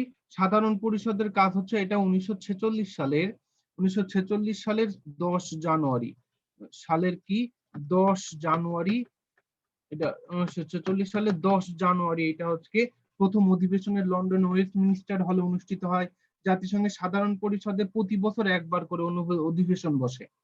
প্রতি বছর সেপ্টেম্বর মাসের 3য় মঙ্গলবার এই পরিষদটা বসে। এবং এর মূল কাজ কি ছিল? এটা 5 জন প্রতিনিধি পাঠাতে পারে। জাতিসংঘের সাধারণ পরিষদের প্রতিটি সদস্য দেশ 5 জন সদস্য পাঠাতে পারে, প্রতিনিধি পাঠাতে পারে। তবে সাধারণ পরিষদে প্রত্যেক রাষ্ট্রের একটি মাত্র ভোট দানের অধিকার আছে। মনে করেন যে আপনি পাঠাইতে পারবেন 5 জন, কিন্তু ভোট দিতে হবে, কিন্তু ভোট দিতে পারবেন কয়জন? একজন। একজন পারবেন, কিন্তু সাধারণ যে মাঝে মধ্যে দেখবেন যে আমাদের যে মৌসুমীও যায়, নায়িকা মৌসুমী, এই যে ইলিয়াস কাঞ্চন, এদেরকে কিন্তু পাঠানো হয় এখানে মাঝে মধ্যে। জাতিসংঘ সনদের নিয়ম কানুন মেনে চলার শর্তে বিশেষে যে কোনো শান্তিকামী দেশ জাতিসংঘের সদস্য হতে পারে যে কোনো সাধারণ পরিষদে। জাতিসংঘের সকল সদস্য রাষ্ট্র সাধারণ পরিষদের সদস্য নিরাপত্তা পরিষদের অনুমোদন সাপেক্ষে সাধারণ পরিষদে নতুন নতুন সদস্য, মহাসচিব নিয়োগ, নতুন সদস্য গ্রহণ, এই সব গঠন করে। জাতিসংঘের সাধারণ পরিষদের ষষ্ঠ অধিবেশনে নয়া আন্তর্জাতিক অর্থনৈতিক ব্যবস্থা প্রস্তাব গৃহীত হয়। সাধারণ পরিষদের যদি বলা হয় জাতিসংঘের প্রথম নারী সভাপতিকে, প্রথম নারী সভাপতি বলতে পারবেন? নারী সভাপতিকে, সভাপতি, প্রথম জাতিসংঘের প্রথম নারী সভাপতি ছিল কি? বিজয় লক্ষ্মী পণ্ডিত। মনে রাখতে হবে, বিজয় লক্ষ্মী, বিজয় লক্ষ্মী পণ্ডিত। এই বিজয় লক্ষ্মী পণ্ডিত ছিল হচ্ছে,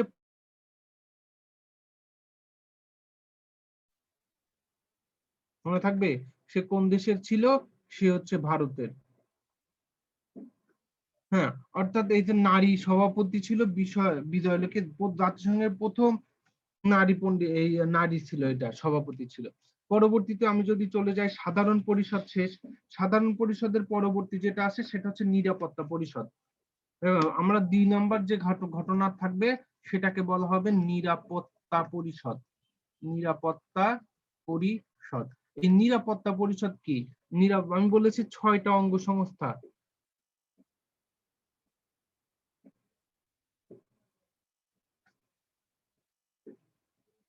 এটা হচ্ছে সাধারণ পরিষদের। পল হেনরি তো টোটালি, আমি বলেছি সাধারণ পরিষদের। শুভেচ্ছা দূত কি? মোনালিসা বলেছে শুভেচ্ছা দূত বলতে একটা দেশের পক্ষ হয়ে যখন কেউ যায়, এটা কোনো আপনার মানে জাস্ট বাংলাদেশের পক্ষ থেকে ওই যে পাঠালো হলো শুভেচ্ছা দূত হিসেবে, মনে করেন গিয়ে শুভেচ্ছা বিনিময় করলো। আমি বলতেছি কি, নিরাপত্তা পরিষদটা কি? দেখো নিরাপত্তা পরিষদটা কি? নিরাপত্তা পরিষদ বলতে এখানে জাতিসংঘের নির্বাহী পরিষদ বলতে রাখবে হবে। এখানে সদস্য পদ প্রতিষ্ঠাকালীন সদস্য 11টি, 5টি স্থায়ী এবং 6টি অস্থায়ী। মনে রাখতে হবে নিরাপত্তা পরিষদে সবসময় কি থাকবে? 11টি দেশ থাকবে, 11টি দেশ। এখন এই 11টি দেশের মধ্যে 5টা স্থায়ী দেশ। মনে আছে তো 5টা স্থায়ী দেশ কারা কারা? 5টা স্থায়ী কারা কারা ছিল বলেন তো? যুক্তরাষ্ট্র, যুক্তরাজ্য, রাশিয়া, ফ্রান্স, আর কে? আর একটা দেশ কে? চ্যাট বক্সে লিখেন তো কে। তাহসানকেও পাঠানো হয়েছিল একবার। China, good. মোমো বলেছে চায়না, মোনালিসা চীন, গুড গুড। ও এমন, অর্থাৎ 5টা স্থায়ী দেশের ভিতরে 4টা, আরো হবে 6টা। এই 6টা কারা জানেন? টোটাল মিলে 11টা দেশ হবে নিরাপত্তা পরিষদের সদস্য। প্রত্যেক বছর, প্রত্যেক বছর 11টা দেশ হবে সদস্য। এর ভেতর থেকে মনে করেন, হ্যাঁ, অর্থাৎ এখানে কি করা হয়? এই যে 11টা করা হয়েছিল প্রথমে, পরবর্তীতে এটা আবার 11টা থেকে কি করা হয়? 15টা করা হয়। এখন এই 6টা কোথা থেকে নিবে? এই 6টা হচ্ছে ওই যে সাধারণ পরিষদ আছে না, সাধারণ পরিষদে 193টা সদস্য দেশ, এই সদস্য দেশ থেকে প্রত্যেক বছর 6টা করে যোগ হবে। এই 5টা তো স্থানীয় থাকবেই, আর এই 6টা করে প্রত্যেক বছরে 6টা করে আসবে। তাহলে কি এই 6টা করে যদি একবার বাংলাদেশ আসলো, পরবর্তীতে বাংলাদেশ, ভারত, নেপাল, ভুটান আর শ্রীলঙ্কা একবার যখন হলো, তখন কি করবে? এরা আর হইতে পারবে না। পরবর্তী বছর অন্য 5জন আসবে, আবার এই 5জন কিন্তু স্থানীয় হিসেবে এখানে থাকবেই। এটা হচ্ছে নিরাপত্তা পরিষদের মূল ঘটনা ছিল। নিরাপত্তা পরিষদের অস্থায়ী সদস্য মেয়াদ হচ্ছে 2 বছরের থাকে। এটা ভেটো পাওয়ার, ভেটো শব্দের অর্থ হচ্ছে আমি মানি না। এই নিরাপত্তা পরিষদেরই একটা থাকবে, সেটাকে বলা হবে ভেটো। এই ভেটো পাওয়ার থাকবে, একটা ভেটো ক্ষমতা। ভেটো ক্ষমতা কিন্তু সবার থাকবে না, শুধু এই 5টা দেশের থাকবে। দপ্তর জাতিসংঘের নিউ ইয়র্কের যুক্তরাষ্ট্রের কাজ, এটা তোমরা তো জানো, সভাপতিত্ব করেছিল। পরবর্তীতে চলে যায় নিরাপত্তা পরিষদের পরে। আমি যেটা চলে যাব, আরো একটা স্লাইড নিতে হবে, তাছাড়া হচ্ছে না। তো এখানে পরবর্তীতে যেটা চলে আসে নিরাপত্তা পরিষদ। নিরাপত্তা পরিষদের পরে আমরা যেটা আলোচনা করব সেটাকে বলা হবে কি পরিষদ?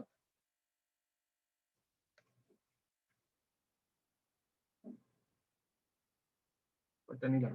আচ্ছা যাক, এখানে আমরা কি বলবো? নিরাপত্তা পরিষদ যখন শেষ, তখন আমরা চলে যাব কি পরিষদ? এখানে আমি বলেছিলাম 6টা, তারপর বলতেছে জাতিসংঘের আঞ্চলিক কমিশন এবং দপ্তর। অর্থাৎ এখানে বলতে হবে অর্থনৈতিক এবং সামাজিক পরিষদ। 3 নাম্বার ছিল কি? অর্থনৈতিক, অর্থনৈতিক ও সামাজিক পরিষদ। সামাজিক পরিষদ জাতিসংঘের এইগুলা কিন্তু সব অঙ্গ সংগঠন, অর্থাৎ মনে রাখতে হবে সংস্থা এটা। অর্থাৎ অর্থনৈতিক এবং সামাজিক পরিষদের সদস্য দেশ কতটি? এই সদস্য দেশ হচ্ছে 54টি। 54টি ছিল।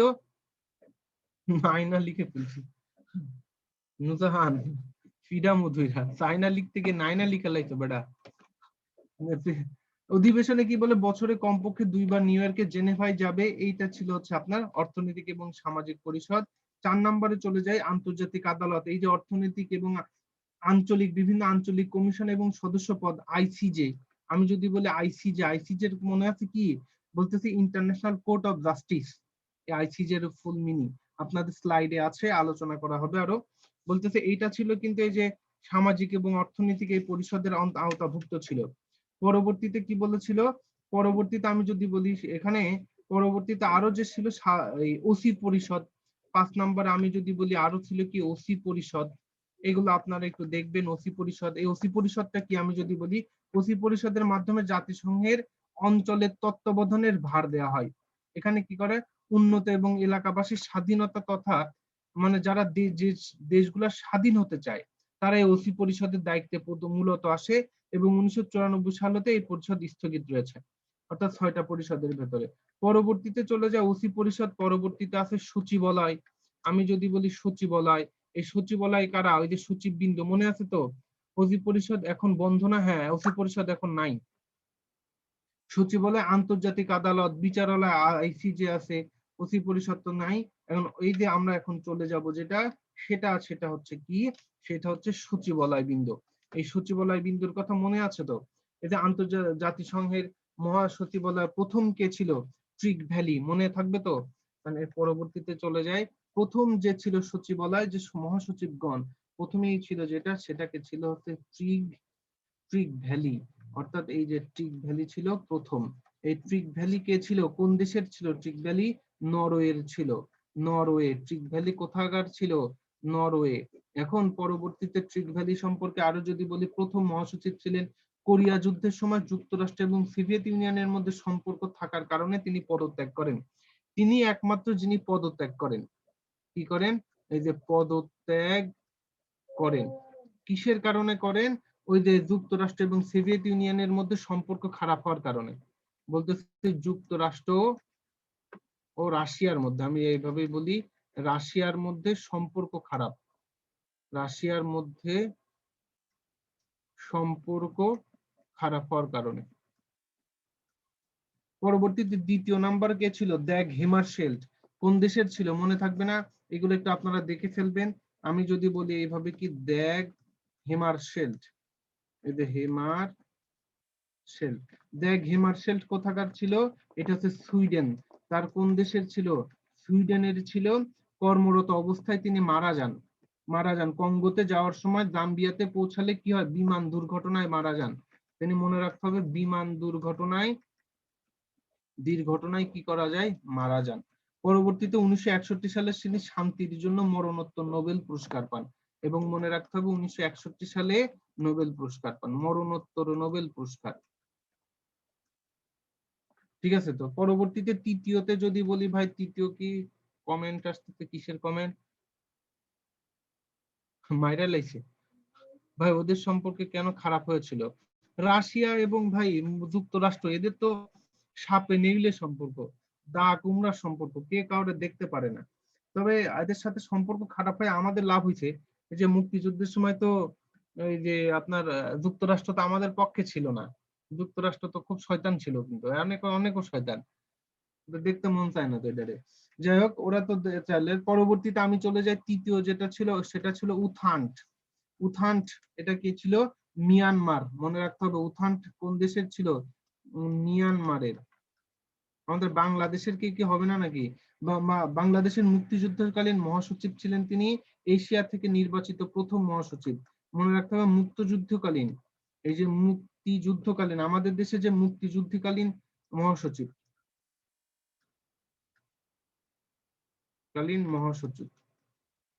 মুক্তিযুদ্ধকালীন মহাসচিব ছিলেন তিনি, উথান। এদের দেশ ছিল মায়ানমার। এটা থেকে কিন্তু অনেক ইম্পর্টেন্ট কোশ্চেন আসে এখান থেকে। পরবর্তীতে চলে যায় এগুলা, পরবর্তীতে আপনার ওই যে কুই ওয়ার্ল্ড হেইম ছিল, পেরিস দ্য কুয়েলার, নির্দেশ পেরু, এগুলো একটু দেখে ফেলবেন। তারপর হচ্ছে আপনার হচ্ছে বুট্রোস ঘালি, ডক্টর বুট্রোস ঘালি, মনে থাকবে না?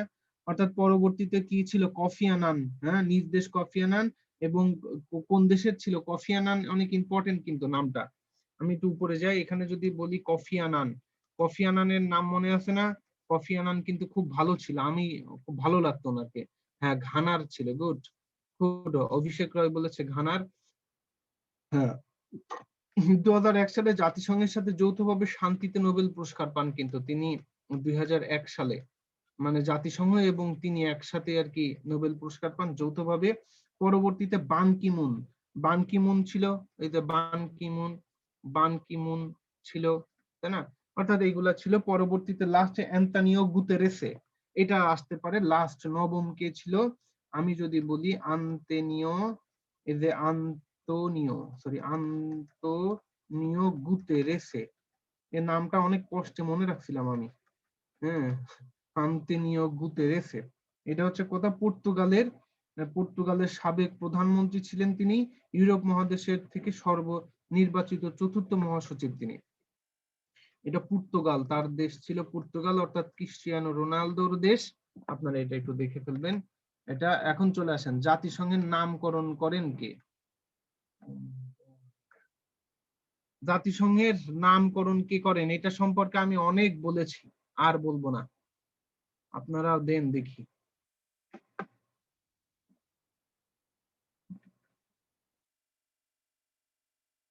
ভাই বলার পরে যেগুলো ভুল করে এগুলো কিছু বলেন। হ্যাঁ ভাই। আপনি আনসার বলে দেওয়ার পরে ভুল করতেছে, এগুলো কিছু বলেন। ওরা কি বলবো ভাই, অনেকবার বলছি এটা, তাও ভুল ভাই, 2% ভুল, দুইজন ভুল করে দিছে অলরেডি। হ্যাঁ, তন্ময়, এটা 93%, এই দেখছো, 4 জন 90% কারেক্ট আনসার দিছে। এটা হবে কি, ফ্রাঙ্কলিন ডি রুজভেল্ট। জাতিসংঘ ভবন, এটা সম্পর্কে একটু দেখে ফেলবেন আপনারা। জাতিসংঘ ভবন অবস্থিত ম্যানহাটন, নিউ ইয়র্কে। এই যে সাগরের তীরে অবস্থিত, আটলান্টিক মহাসাগর। জাতিসংঘের মূল ভবনের কাজ শুরু হয় 1952 সালে। জাতিসংঘ ভবনের জমি দান করেন হচ্ছে রকফেলার, মনে রাখতে হবে এটা। পরবর্তীতে আরো যেটা আছে, যেটা হচ্ছে প্রতিষ্ঠাতা বলা হয় কিন্তু জাতিসংঘ ভবনের প্রধান স্থপতি অঙ্কার নাইমিয়ান, এটা ব্রাজিলের। নিউ ইয়র্ক ছাড়া জাতিসংঘের আঞ্চলিক দপ্তর কতটি আছে? 3টি, জেনেভা, ভিয়েনা এবং নাইরোবি। এটা একটু দেখে ফেলবেন আপনারা। এই যে আমি সবগুলা এখানে আপনাদের এটা দেয়া আছে, আমি ওখানে একটু ডিটেলস আলোচনা করেছিলাম, আপনারা একটু দেখে ফেলবেন।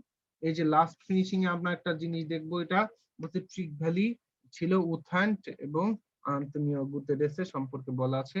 আন্তর্জাতিক আদালত বা আইসিজে, এটা তো পড়েছেন আপনারা। আইসিজে এর মূল ঘটনাটা কি? আইসিজে হচ্ছে ইন্টারন্যাশনাল কোর্ট অফ জাস্টিস, অবস্থান নেদারল্যান্ডের হেগে। মানে এটা মনে রাখতে হবে যে আইসিজে এর মূল কাজ কি ছিল।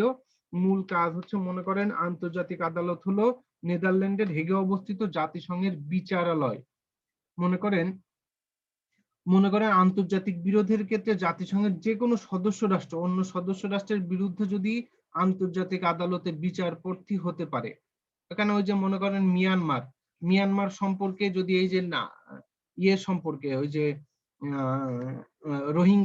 রোহিঙ্গাদের সম্পর্কে যখন কোনো মনে করেন যে করবে, মনে করেন যে কেস করলো, তখন এই আইসিজে তে করতে হবে।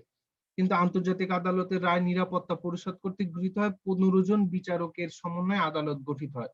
কতজন থাকে? 15 জন বিচারক, মনে রাখতে হবে 15 জন। এই যে বিচারক থাকে আইসিজেতে, 15 জন বিচারক থাকে আইসিজেতে, এবং তারাই বিচার কার্য পরিচালনা করেন। বিচারকদের মেয়াদকাল কত তাহলে? 9 বছর। এই যে বিচারকের মেয়াদকাল 9 বছর।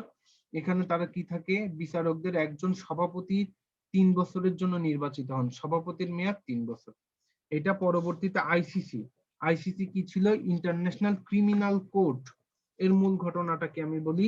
এর মূল ঘটনাটা হচ্ছে, মনে করেন আন্তর্জাতিক অপরাধ আদালতের কোনো অঙ্গ সংগঠন, এবং এটি একটি স্বাধীন প্রতিষ্ঠান। মনে রাখতে হবে এটা প্রতিষ্ঠিত হয় 1998 সালের 17 জুলাই রোম চুক্তির মাধ্যমে। এটা 1998 সালের 17 জুলাই জুলাই রোম চুক্তির মাধ্যমে এটা চালু হয়। চুক্তির মাধ্যমে এটা হচ্ছে প্রতিষ্ঠিত হয় 1 জুলাই 2002। রোম চুক্তির কার্যকর হয়, আইসিজের যাত্রা শুরু করে নেদারল্যান্ডের এই হেগে, এর সদর দপ্তর নেদারল্যান্ডের হেগে। এবং এটাকে বলতে ইসরায়েল, সুদান, যুক্তরাষ্ট্র রোম চুক্তি হতে নিজেদের প্রত্যাহার করে নিয়েছিল এরা। যাই হোক, পরবর্তীতে জাতিসংঘের বাংলাদেশ, এটা একটু জানা দরকার, জাতিসংঘের কোন কোন প্রেক্ষাপটে বাংলাদেশ কি কি করেছে। সদস্যপদ লাভ করে 1972 সালে, এবং দেখেন কি করেছে, পর্যবেক্ষক রাষ্ট্র ছিল 2 বছর, তারপরে কিন্তু হয়েছে এরা। দেখেন জাতিসংঘের বাংলাদেশের মধ্যে বলতে সদস্যপদ লাভ করে 17 সেপ্টেম্বর 1974 সাল, এটা তো বললামই। পরবর্তীতে বাংলাদেশ সদস্য কততম, 136 সময়, এটা খুব ইম্পর্টেন্ট, 29তম অধিবেশনে হয়। প্রথম স্থায়ী প্রতিনিধি ছিল কে, স্থায়ী প্রতিনিধি এস.এম. করিম। প্রথম নারী স্থায়ী প্রতিনিধি ছিলেন ইসমত জাহান, এখানে তো বলা আছে। বাংলাদেশের বর্তমান স্থায়ী প্রতিনিধি মাসুম বিন মোমেন 14তম। এই আর কি। চেঞ্জ হয়েছে না ভাই? এখন তো মানে রাবাব ফাতেমা, উনি তো এখন ইয়ে না? জাতিসংঘের মহাসচিবের সহকারী আন্ডার সেক্রেটারি জেনারেল ওহিরা হক। পরবর্তীতে সিডো কমিটির মাধ্যমে, এই যে এইগুলো আপনারা একটু দেখে ফেলবেন। বাংলাদেশের জাতিসংঘের নিরাপত্তা পরিষদের অস্থায়ী সদস্য নির্বাচিত হয় 2 বার, প্রথমবার 1979 থেকে 80 সালের মধ্যে, এবং দ্বিতীয়বার 2001 থেকে 2001 সাল। ওই যে বলেছিলাম না, 10 জন 11 জন এদিক থেকে নেয়, আর 5 জন 10 জন এদিক থেকে নেয়, হ্যাঁ 15 জন করে, এই 15 জন করে, হ্যাঁ হ্যাঁ 15 জন করে, এর ভিতরে 10 জন নাই কি সাধারণ পরিষদ থেকে, আর 5 জন থাকে নিরাপত্তা পরিষদ থেকে। হ্যাঁ হ্যাঁ, এই যে বুঝছেন। কি মারজিয়া মারজিয়া নাম। রোহিঙ্গাদের কি আর নিবে না? আল্লাহ জানে, ওরা আর কি যায়? আপনার কি মনে হয় ওরা যাবে? কি মনে হয় আপনাদের, রোহিঙ্গারা কি আর যাবে? যাবে না। ও একবার আফনান, ও একবার আয়সা বইসা রইছে, দোকানপাট কইরা দিছে, ঘর বাড়ি কইরা দিছে, তাহলে আর যাইবো কেমনে? বছরে বছরে ওদের জন্য মনে করেন যে 200 কোটি 300 কোটি টাকা করে বাজেট দিবে সরকার, দিচ্ছে। ওরা আর কি করতে যাবে? যেই সুন্দর ঘর বানায় দিছে ভাই, ওদের পিকনিকও দেয়। মানে তারা তো আমাদের দেশে নিজের দেশ মনে করতেছে। হ্যাঁ, এটা আবার কি হয়ে গেছে, তো কিছুদিন পরে তো ভোটার আইডি কার্ডও পাবে ওরা। হ্যাঁ, এতো মানে এটা হয়ে গেছে আর কি। ওটা যাওয়া আসা বাদ দিয়া দেন। ওইটা কি আর যাইবো নি আপনাদের মনে হয়? যাইবো আর? ওরা পাবজিও খেলে, হ হ, রোহিঙ্গারা কত সুবিধা রে ভাই ওরা। এখন ওই যে একবার যাওয়ার জন্য কথা বলছিল, মনে আছে একবার? এখন এমন একটা ইস্যু হয়ে গেছে, আপনি ইচ্ছা করলে ওটাকে আর আপনি যাইতে দিতে পারবেন না। আপনি বাংলাদেশ থেকে রোহিঙ্গাদেরকে ইচ্ছা করলে জোর করে আর পাঠাইতে পারবেন না, যতক্ষণ পর্যন্ত না ওরা কি করবে, ওরা ইচ্ছা পোষণ করবে। ওরা যতক্ষণ না পর্যন্ত বলবে যে আমরা যেতে রাজি, তখনই আপনি তাদেরকে নিয়ে যেতে পারবেন, আদারওয়াইজ আপনি নিতে পারবেন না। কারণ এটা একটা আন্তর্জাতিক ইস্যু হয়ে গেছে, এটা বুঝতে পারছেন? এটা একটা ইন্টারন্যাশনাল ইস্যু হয়ে গেছে। এটা আপনি আমি আর কোনো ক্ষমতা নেই, আমাদের শেখ হাসিনারও এখন আর কোনো ক্ষমতা নাই ওদেরকে বিতাড়িত করার। ওদের কোনো কিছুই করার নাই। এখন ওদেরকে দোয়াইতে হবে, খাওয়াইতে হবে। আর ওদের যে প্রোডাকশন রে ভাই, এক একটা নাকি 12 বছরের একটা মেয়ের বিয়ে হয়, 2 বছর পর থেকে প্রোডাকশন শুরু হয়, এবং সেটা 40 বছর পর্যন্ত প্রোডাকশন হইতেই থাকে।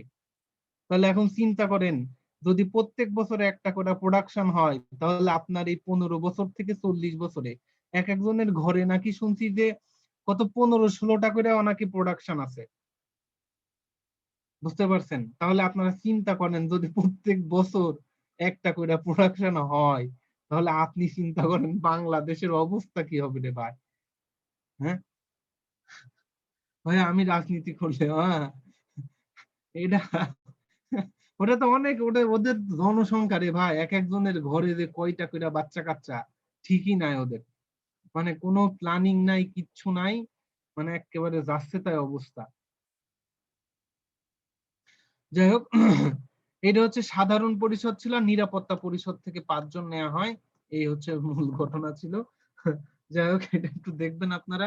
ও আর যাইতো না, আর রোহিঙ্গা বাদ, রোহিঙ্গা আর যাইতো না বাংলাদেশ থেকে।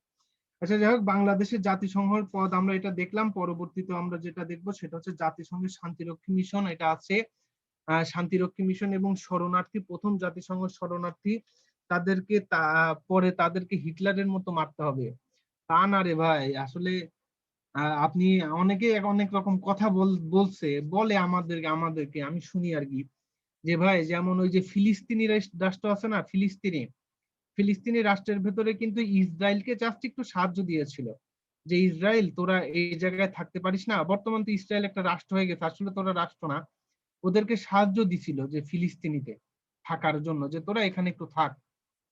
পরবর্তীতে ওরা কি করে দিছে, ইসরায়েলকে বলতেছে তোরা এখন এই জায়গায় একটু থাক। পরবর্তীতে এখানে থাকতেও দিবে না, ওদেরকে এখান থেকে বাইর করে দিয়ে এই ফিলিস্তিনি হয়ে যাবে কি ইসরায়েল। এখন হয়তোবা এমন কিছু করতে পারবে না রোহিঙ্গারা, যাই হোক এত বড় সাহস নাই, তাও বলা যায় না ভাই, কখন কি হয়ে যায় কখন কি হয়ে যায় কিছু বলার নাই। ওই যে শুনলাম যে ওই যে যে টেকনাফে ওরা ছিল, ওইখানকে নাকি ওইখানকার ধইরা বাঙালিদের ধরে ধরে পিডাইতো, বাঙালিদেরকে নাকি ধইরা পিডাইতো, বাঙালিদেরকে বাইন্দা রেখা নাকি ওদের ঘরে গিয়ে আকাম কুকাম করতো, এটাও শুনেছেন। হ্যাঁ, তাহলে চিন্তা করেন, এই যে শুরু হয়েছে, আবি তো মেনে স্টার্ট কিয়া, এই আর কি। ইউএনএইচসিআর এর সদর দপ্তরটা হচ্ছে জেনেভায়। ইউএনএইচসিআর নোবেল পায় 2বার, 1954 সালে, এবং কি এটা হচ্ছে শরণার্থী বিষয়ক। এটা সদর দপ্তর কোথায়, যে বাংলাদেশের শরণার্থী মর্যাদা রয়েছে রোহিঙ্গা, ওরা তো এখনো মারামারি শুরু করেছে। হ্যাঁ, জাতিসংঘের শরণার্থী বিষয়ক সম্মেলন এত ইউএনএইচসিআর প্রতিষ্ঠিত হয়। এর সদর দপ্তর কোথায়, এর সদর দপ্তর হচ্ছে ইউএনএইচসিআর এর সদর দপ্তর জেনেভা, সুইজারল্যান্ড। পরবর্তীতে নোবেল পায় এটা রোহিঙ্গা বিষয়ক। এবং বিশ্ব শরণার্থী দিবস কবে, বিশ্ব শরণার্থী দিবস হচ্ছে 20শে জুন, মনে রাখতে হবে। পরবর্তীতে চলে যায় বিশ্বের প্রথম নারী সম্মেলন 1975 সালে মেক্সিকোতে। এবং পরবর্তীতে নারীর প্রতি বৈষম্য বিলোপ সনদটির নাম সিডো। এটা হচ্ছে দেখো ইউএনইএফপিআই ইউএনআইএফ এটা করে সিডো, নারীর প্রতি বৈষম্য বিলোপের সনদটির নাম হচ্ছে সিডো। এই সিডো সম্পর্কে একটু বলি। সিডো স্বাক্ষরিত হয় 1979 সালে স্বাক্ষরিত হয়। ভাই আমি প্রাইম মিনিস্টার হইলে এগুলা করে মারতাম না, না মারা যাবে না, মারার তো এখন আর কোনো সক্ষমতা নেই, ঢুকে পড়ছে। এটা হচ্ছে বিশ্বের একটা ইয়ে আছে, যে কোনো দেশে যদি আপনি একবার ঢুকতে পারেন, ওই দেশ থেকে আপনাকে ইচ্ছা করলে আর বিতাড়িত করতে পারবেন না। ঠিক আছে, এটা হচ্ছে নিয়ম। আপনি যদি কোনো ক্রমে একবার ঢুকে যান, আমেরিকাতে চলে গেলেন, শরণার্থী হিসেবে ঢুকে গেলেন, আপনার কিন্তু আমেরিকা ইচ্ছা করলে আর আপনাকে বের করতে পারবে না। আপনি যতক্ষণ না কি করতে পারবেন, যতক্ষণ না ইচ্ছা পোষণ করতে পারবেন। ছাত্রলীগ দেয়া দরকার, ছাত্রলীগও কাবুরে ভাই। যাই হোক, এখানে বলেছে হচ্ছে সিডো, এখানে সিডোর মূল ঘটনা হচ্ছে convention of elimination of all forms of discrimination against women, বলতে নারীর বৈষম্য দূরত্বের জন্য এই সিডো প্রতিষ্ঠিত হয়। সিডোর কমিটির প্রথম বাংলাদেশি সদস্য কে ছিল, 1979 সালে বাংলাদেশি সদস্য কে ছিল, বাংলাদেশি সদস্য প্রথম কে ছিল, বাংলাদেশি সদস্য ছিল সালমা খান। বাংলাদেশি সদস্য ছিল কি, এই যে সালমা খান। এই সালমা খান ছিল। সিডোকে বলা হয় নারী অধিকারের দলিল, বাংলাদেশে সিডো সনদটি কার্যকর করেনি এখনো, মনে রাখতে হবে। এখানে পরবর্তীতে আসে ইউএনএফ নারীর উন্নয়ন তহবিল, UNF United Nation development fund of women, প্রতিষ্ঠিত 1976 সালে, সদর দপ্তর নিউ ইয়র্ক, যুক্তরাষ্ট্র। পরবর্তীতে ইউএন উইমেন, জাতিসংঘের নারী ক্ষমতা সংস্থা, এগুলো একটু দেখবেন, অত ইম্পর্টেন্ট না এগুলো আসলে। ইউনাইটেড নেশনটা অনেক গুরুত্বপূর্ণ। ইউনাইটেড নেশনটা জাতিসংঘের যতগুলো চুক্তি স্বাক্ষরিত হয়েছিল, এই চুক্তির ভেতর থেকে এই যে ইউরোপিয়ান ইউনিয়ন ছিল, ইউনাইটেড নেশন ছিল, জাতিসংঘের মানবাধিকার চুক্তি হয় কত সালে, 1948 সালে। বলতেছে চুক্তির প্রেক্ষাপট ছিল আরব ইসরায়েলের মধ্যে প্রথম যুদ্ধ, এটা ছিল মানবাধিকার চুক্তি ছিল, এটা প্রথম যুদ্ধ। সর্বজনীন মানবাধিকার ঘোষণা হয় 10ই ডিসেম্বর 1948 সালে প্যারিসে।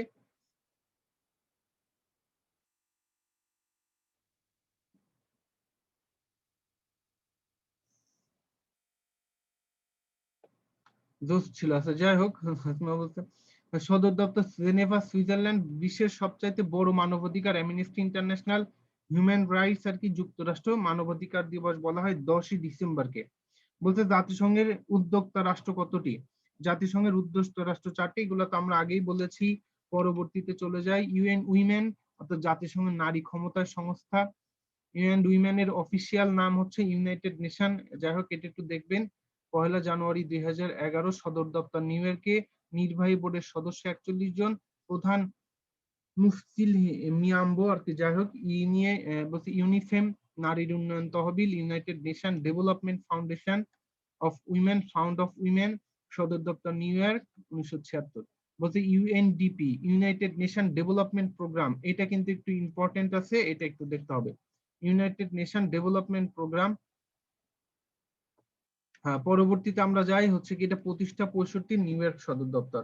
পরবর্তীতে ইউএনইপি, জাতিসংঘের পরিবেশ কর্মসূচি। UNEP, United Nation Environment Programme, এটা প্রতিষ্ঠিত 1972 সালে, সদর দপ্তর নাইরোবি, কেনিয়া। পরবর্তীতে জাতিসংঘের জনসংখ্যা তহবিল, ইউএনএফপিএ, এটা সদর দপ্তর নিউ ইয়র্কের, যুক্তরাষ্ট্র। ইউনাইটেড নেশন পপুলেশন ফান্ড, এটা ছিল এটা। পরবর্তীতে আমরা চলে যাই, হ্যাঁ এইগুলো একটু দেখবেন। এটা হচ্ছে আপনার ইউনেস্কো, এটা কি ইম্পর্টেন্ট, আমি একটু দেই। বলতে জাতিসংঘের শিক্ষা, বিজ্ঞান ও সংস্কৃতি সংস্থা ইউনেস্কো।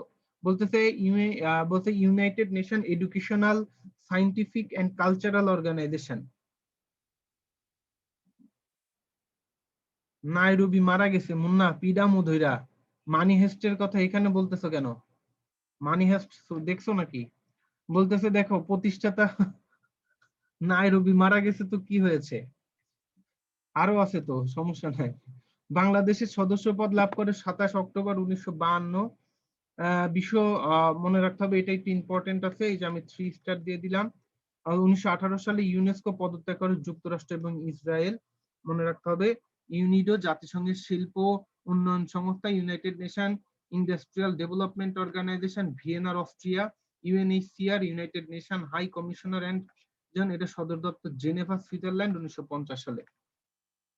এফএও মানে ফুড অ্যান্ড এগ্রিকালচারাল অর্গানাইজেশন, এটা ইতালি, রোম, এটা খুব ইম্পর্টেন্ট, এটা একটু দেখতে হবে সবাই। এটাকে আমরা কি করে ফেলি, এটা উল্টাপাল্টা করে ফেলি, জেনেভা দিয়ে ফেলি, কিন্তু জেনেভা হবে না। আইএমএফ, এটা খুব ইম্পর্টেন্ট। ইন্টারন্যাশনাল মনিটারি ফান্ড, এটা হচ্ছে প্রতিষ্ঠা ওয়াশিংটন ডিসি এর সদর দপ্তর, এটাও খুব ইম্পর্টেন্ট। এই এখান থেকে সদর দপ্তরটা দেখবেন। ওয়ার্ল্ড ট্রেড অর্গানাইজেশন, এটা হচ্ছে পূর্ব সংস্থা ছিল গাট, এটা 1948 সালে। গাট থেকে ডাব্লিউটিও করা 1995 সালে। উরুগুয়ে রাউন্ডে, জেনেভা, সুইজারল্যান্ড, সদস্য 164টি। বাংলাদেশ সদস্যপদ লাভ করে 1995 সালে। বর্তমান মহাসচিব রবার্তো আজিভেদ, ব্রাজিল, এটাও ভেরি ভেরি ইম্পর্টেন্ট, এটা একটু দেখতে হবে। ওয়ার্ল্ড ট্রেড অর্গানাইজেশনটা, ইউএনএইচসিআর এর সদর দপ্তর কোথায়, এ হচ্ছে আপনাদের নেক্সট পুল। কত নম্বর পুল? 3 নম্বর পুল। এটা সবাই দাগাও, এটা ভুল করো না কেউ।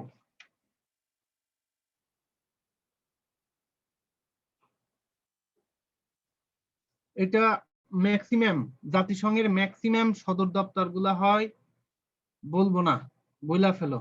ম্যাক্সিমাম যেটা হয় আনসার সেটাই হবে। অনেকেই ভুল করতেছে, আয় হায়। UNHCR, United Nation High Commission and refugees, অর্থাৎ এখানে বলেছিলাম ওই যে রোহিঙ্গা সংকট, হ্যাঁ, মারজায়া বলেছে সি, ফিডানি দিয়া শেষ পেরালামু। সদর দপ্তর হচ্ছে জেনেভা, সুইজারল্যান্ড। ইউএনএইচসিআর এর সদর দপ্তর কোথায়? সুইজারল্যান্ডের জেনেভা। এই যে নাম দিয়ে দিয়েছি, এই জেনেভা দেই নাই, তাই সবাই দিয়া দিছে নিউ ইয়র্কে। এটা নিউ ইয়র্ক হবে না, জেনেভা হবে, সুইজারল্যান্ডের জেনেভা। এই জেনেভা দিলেই সবাই চিনে যাইতো যে না, এটা তো জেনেভা আর সুইজারল্যান্ড আলাদা জিনিস না, দুইটা একই, এর রাজধানীর কথা বলেছি। সুইজারল্যান্ডের জেনেভা। ওয়ার্ল্ড হেলথ অর্গানাইজেশন, বিশ্ব স্বাস্থ্য সংস্থা, 1948 সালের 7 এপ্রিল, জেনেভা, সুইজারল্যান্ড, এই যে জেনেভা, সুইজারল্যান্ড। বাংলাদেশ সদস্যপদ লাভ করে 72 সাল। ওয়ার্ল্ড ব্যাংক, এটা একটু দেখবা, ওয়াশিংটন ডিসি সদস্যপদ, সদর দপ্তর। আইএলও, এটা খুব ইম্পর্টেন্ট, আমি একটু দিয়ে দিই। আইএলও, ইন্টারন্যাশনাল লেবার অর্গানাইজেশন, এটা হচ্ছে জেনেভা, সুইজারল্যান্ড। শান্তিতে নোবেল পায় 1969 সালে। মনে রাখতে হবে বাংলাদেশ সদস্যপদ 72 সাল। আইএলও, আন্তর্জাতিক অঙ্গ সংগঠন। আইএইও, ইন্টারন্যাশনাল অটোমেটিক এনার্জি এটা অতভাবে দেখতে হবে না। আইএমও আন্তর্জাতিক মুদ্রা ও গবেষণা সংস্থা আইএমও পূর্ণরূপ ইন্টারন্যাশনাল কি মেরিটাইম অর্গানাইজেশন, সদর দপ্তর লন্ডন, এটা ওইভাবে দেখার দরকার নাই। এখন পড়ে যাচ্ছে রাজনৈতিক জোট, ইইউ। এই যে ইইউ, এটা এখান থেকে একটু ইম্পর্টেন্ট আছে। ইউটা কি? ইউ হচ্ছে ইউরোপিয়ান ইউনিয়ন। দেখেন, ইউরোপীয় ইউনিয়নের 28টি দেশের একটি অন্যান্য রাজনৈতিক এবং অর্থনৈতিক জোট। এটা কি? অর্থনৈতিক এবং রাজনৈতিক জোট। আমি এটা সম্পর্কে একটু বলতে হবে। রাজনৈতিক রাজনৈতিক ও অর্থনৈতিক জোট, অর্থনৈতিক একটা জোট। এই অর্থনৈতিক জোট এবং রাজনৈতিক জোট ছিল হচ্ছে ইইউ। এটা কি প্রতিষ্ঠিত হয় রোম চুক্তির মাধ্যমে। বলতেছে 1957 সালের 25শে March Belgium, France, Germany, Italy, Luxembourg, Netherland এরা মিলে একটা রোম চুক্তি পরিচিত হয়। 1958 সালের 1 জানুয়ারি ইকোনমিক ইউনিয়ন বা ইউরোপিয়ান ইউনিয়ন প্রতিষ্ঠার মাধ্যমে চুক্তি কার্যকর হয়। তার মানে প্রতিষ্ঠা হয় 1958 সালে। অর্থাৎ এর আগের নাম ছিল কি? এর আগের নাম ছিল হচ্ছে ইউরোপিয়ান ইকোনমিক কমিউনিটি, পরবর্তীতে করা হয় ইউরোপিয়ান ইউনিয়ন। বলতেছে কোথা সালে? স্বাক্ষরকাল ছিল 1985 সাল। ফলাফলের মাধ্যমে এটা একটা চুক্তি হয়, সেই চুক্তির মাধ্যমে এটা তৈরি হয়। বলতেছে মেস্ট্রিট চুক্তি হয়, লিসবন চুক্তি, অনেকগুলা চুক্তির মাধ্যমে চলে হয়। পরবর্তীতে আসে ব্রেক্সিট। এই ব্রেক্সিটে দেখেন ইউরোপিয়ান ইউনিয়নের মুদ্রা চালু হয় 1 জানুয়ারি 1999। ইউরোজোন নামে পরিচিত। ইইউ থাকা না থাকা নিয়ে গণভোট হয় 23 জুন 2016 সাল, সরি 2016 সাল। এই ব্রেক্সিটটা কি? তোমাদের মনে কোশ্চেন হতে পারে, ভাই ব্রেক্সিট কি? ব্রেক্সিট বানানটাকে যদি আমি তাকাই, তাহলে এদিকে একটু লক্ষ্য রাখো। ব্রেক্সিট কি? আমি যদি বলি বি আর ই, দেখো ই এক্স আই টি, বলতে চাই বি দিয়ে হবে ব্রিটিশ। বি দিয়ে হবে কি? ব্রিটিশ। এই ব্রিটিশ এক্সিস্টের সংক্ষিপ্ত রূপকে বলা হবে যে বিআর দিয়ে ব্রিটিশ, আর এক্সিট কে বলা হবে এক্সিট। মানে ব্রিটিশ যে ইউরোপীয় ইউনিয়ন থেকে বেরিয়ে যাবে, এই জন্য এটার নাম হচ্ছে ব্রেক্সিট। ইউরোপীয় ইউনিয়ন থেকে ব্রিটিশ বের হয়ে যাওয়ার সম্ভাবনা তথা ব্রেক্সিট, অর্থাৎ ব্রিটিশ বেরিয়ে যাবে ইউরোপীয় ইউনিয়ন থেকে। এই যে ব্রিটিশ, এই যে ব্রিটিশ বেরিয়ে যাবে, এখান থেকে কিন্তু কি হয়ে যাবে? এখান থেকে কিন্তু অনেক এমসিকিউ আসবে, টিকা কোশ্চেন আসতে পারে। ইউরোপীয় ইউনিয়ন থেকে ব্রিটিশ বের হয়ে যাওয়ার সম্ভাবনা তথা এক্সিট বোঝাতেই ব্রেক্সিট শব্দটি ব্যবহার করা হয়। ব্রেক্সিট ব্রেক্সিট প্রশ্নে বলতেছে ইউ সমঝোতা করার জন্য 23শে জুন যুক্তরাষ্ট্র একটা গণভোট করে। কত সালে? এই যে 23শে জুন এই গণভোট করে। গণভোটটার যখন হয়, এই গণভোটের এই যে গণভোট হয় কত জুন? 23 জুন। এই 23 জুন যে গণভোট হয়, এই গণভোটের কারণে যে ইউরোপীয় ইউনিয়নের পক্ষে ভোট দেয়, যে আমি ইউরোপীয় ইউনিয়ন ছাড়ার পক্ষে, অর্থাৎ আমি ইউরোপীয় ইউনিয়নে থাকবো না। এই যে থাকবো না, এই থাকবো না এর জন্য ভোট হয়। এতে হয় 51.9% ভোট দেয়। আর আমি বলতেছি থাকবো, এই থাকবের পক্ষে ভোট আসে 48.1%। তার মানে এই যে একটা ভোট আসে, না ভোট জয়যুক্ত হয়। এই জন্য এখান থেকে ব্রিটিশ, এখান থেকে যে যুক্তরাজ্য সহ যুক্তরাজ্যে প্রথম দেশ হবে যে এই 28টা দেশ থেকে ব্রিটিশ বেরিয়ে যাবে। ব্রিটিশটা দেশ বেরিয়ে গেলে এখানে হয়ে যাবে তখন 27টা। বুঝতে পারছেন সবাই? এই ব্রেক্সিটটা কি ক্লিয়ার? ক্লিয়ার একটু ওয়াই লিখে দাও তো ভাইরা আমার। তোমরা একটু ওয়াইটা লিখে দাও যে আসলে, হ্যাঁ ওয়াই, গুড। এখান থেকে কিন্তু আসবে, এখান থেকে কিন্তু একদম ভাইয়া নিশান, থ্যাংক ইউ নিশান। এখন বলতেছে এখান থেকে কিন্তু তোমাদের টিকা কোশ্চেন হবে। সুতরাং এটা একটু নেটে সার্চ দিলেও খুব সুন্দরভাবে পাবা। OIC, Organization of Islamic Cooperation, এর মূল ঘটনা ছিল কি? ইসলামিক যে বিষয়গুলো আছে না, ইসলামিক যে দেশগুলো আছে, যেমন ওআইসির মূল ঘটনাই ছিল ইসলামিক দেশগুলাদের নিয়ে গঠিত করবে। 1967 সালে আরব ইসরায়েল যুদ্ধে ইসরায়েল জয়ী হলে বিস্তীর্ণ আরব ভূখণ্ড দখল করে নেয় এবং ইসরায়েল 1969 সালে আগস্টে ইসলাম ধর্মের অন্যতম পবিত্র একটি স্থান জেরুজালেমের বায়তুল মুকাদ্দাসে মসজিদে আগুন লাগিয়ে দেয়। তাহলে দেখেন ইসরায়েল, দেখেন এই যে ইহুদি রাষ্ট্র কি করলো, তাহলে চিন্তা করতে পারছেন? তাহলে আপনারা যে হিটলারের পক্ষ নিবেন না কেন? আমি তো হিটলারের পক্ষ খুব ভালোভাবে নিতে চাই।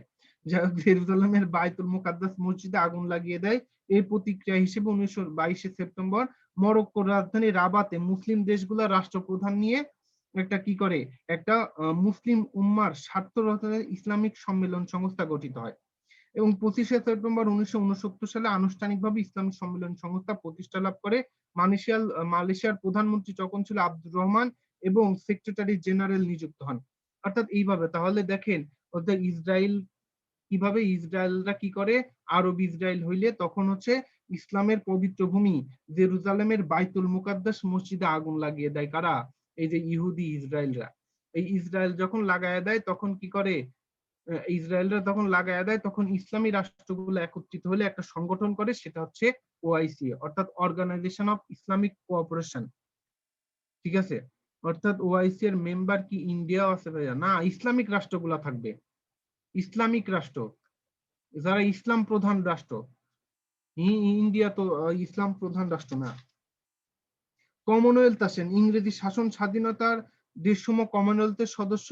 এটা কি বলা হচ্ছে, মোজাম্বিক বা রোয়ান্ডি ব্রিটিশ সমাজভুক্ত না হয়েও এই ভুক্ত দেশ আর কি। মনে রাখতে হবে ব্রিটিশ উপনিবেশভুক্ত দেশসমূহ কমনওয়েলথ বলতেছে। মার্লবোরো হাউস লন্ডন, প্রতিষ্ঠাকাল নাই, এটা সদস্য দেশ 53টি, সর্বশেষ সদস্য গাম্বিয়া।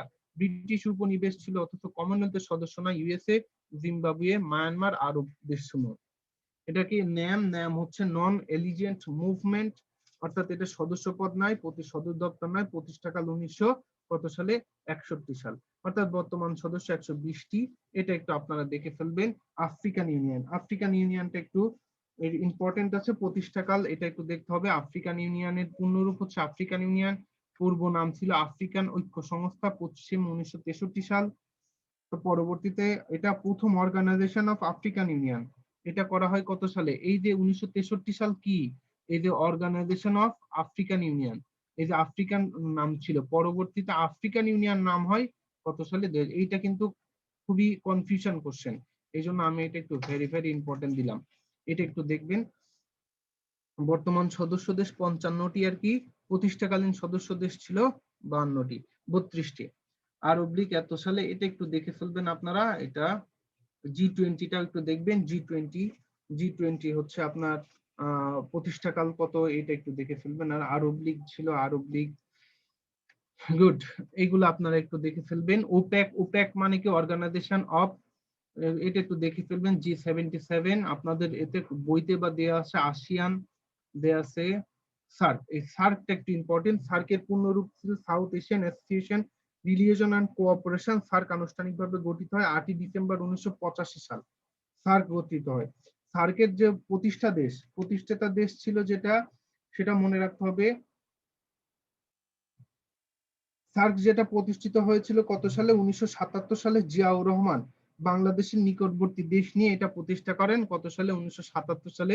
প্রতিষ্ঠাতা কে ছিলেন, প্রেসিডেন্ট জিয়াউর রহমান। পরবর্তীতে এটা 1980 সালে নভেম্বরে ঢাকায় একটা পররাষ্ট্র মন্ত্রণালয়ের সংগঠন হয়, পরবর্তীতে সার্ক হয়। সার্কের আমি যদি মনে রাখি, সার্কের দেশসমূহ মনে রাখার জাস্ট একটা টেকনিকের কথা যদি আমি বলি, মনে রাখবে বিএনপি ইজ এমবিএ।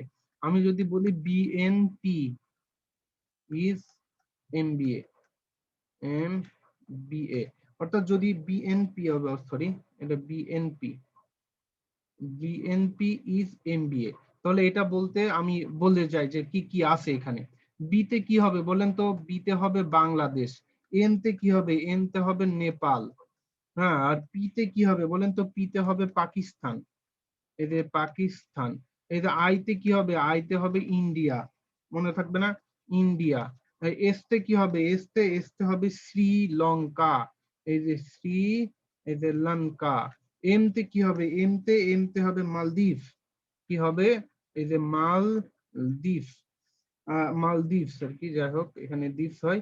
বিতে কি হবে বলেন তো, বিতে হবে ভুটান, এই যে কি ভুটান।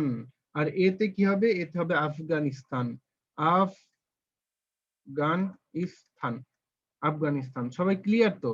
তাহলে আমরা একটা জিনিস মনে রাখলে হবে যে বিএনপি ইজ এমবিএ। আপনি অনেক সুন্দর করে বুঝায়া দেন Afnan, Afnan, thank you very much Afnan. তারপরে ওআইসি এর ইন্ডিয়া, হ্যাঁ, অর্থাৎ এটা বললাম যে এটা একটু দেখবেন। তাহলে সবাই মনে রাখবেন বিএনপি ইজ এমবিএ, এটা বললে আপনারা কি করতে পারছেন, এটা আপনারা জেনে যাচ্ছেন যে এই যে বিএনপি, এই লাইনটা মনে রাখবো, বিএনপি ইজ এমবিএ বললে এখানে কি কি আছে সবগুলো আমরা পেয়ে যাচ্ছি। অর্থাৎ যাই হোক, এটা আমরা একটু দেখবেন। সার্কের হচ্ছে সার্ক থেকে যে কোশ্চেন গুলা সবসময় বেশি আসে, যেমন সার্ক থেকে হচ্ছে পর্যবেক্ষক রাষ্ট্র 9টা, এটা এর আগেই আমি বলেছি। সার্কের প্রতিযোগিতা সংস্থা, এবং সার্ক থেকে যে সবচাইতে বেশি কোশ্চেন আছে সার্ক আঞ্চলিক কেন্দ্র সমূহ। এই যে কেন্দ্র সমূহ থেকে আমিও কোশ্চেন পাইছি, আমি যখন অ্যাডমিশন টেস্ট দিয়েছি, আমি অ্যাডমিশন টেস্ট যখন দিয়েছিলাম তখনও এখান থেকে কোশ্চেন এসেছিল। এই যে আঞ্চলিক, আমি এটা আলোচনা করে দেই। আঞ্চলিক বলতেছে আঞ্চলিক কেন্দ্র, আমি যদি বলি কি আঞ্চলিক কেন্দ্র, এই আঞ্চলিক কেন্দ্র প্রথমে হচ্ছে সার্ক কৃষি কেন্দ্র। যদি বলি আমি সার্ক কৃষি কেন্দ্র, এই সার্ক কৃষি কেন্দ্র কোথায়? সার্ক কৃষি কেন্দ্র হচ্ছে ঢাকা, এই যে ঢাকা বাংলাদেশ। পরবর্তীতে আছে সার্ক যক্ষ্মা ও এইচআইভি কেন্দ্র, কোথায়? এটা নেপাল। মনে রাখতে হবে সার্ক কি যক্ষ্মা, আমি যদি বলি যক্ষ্মা ও এইচআইভি কেন্দ্র, এইচআইভি, এইচআইভি কেন্দ্র কোথায়? এইচআইভি কেন্দ্র হচ্ছে নেপাল। মনে রাখতে হবে কি নেপাল। এগুলা থেকে অনেক কোশ্চেন আসে। সাংস্কৃতিক কেন্দ্র, এটা এসেছিল ঢাকা ইউনিভার্সিটি, এটা মনে রাখতে হবে সাংস্কৃতিক, সাংস্কৃতিক কেন্দ্র। সাংস্কৃতিক কেন্দ্র কোথায়? সাংস্কৃতিক কেন্দ্র হচ্ছে শ্রী দেবী, না শ্রীলঙ্কা, লঙ্কা কলম্বো আর কি, এইগুলো একটু দেখে ফেলবেন। সার্ক জ্বালানি কেন্দ্র পাকিস্তান। আর দুর্যোগ ব্যবস্থা কেন্দ্র কোথায়?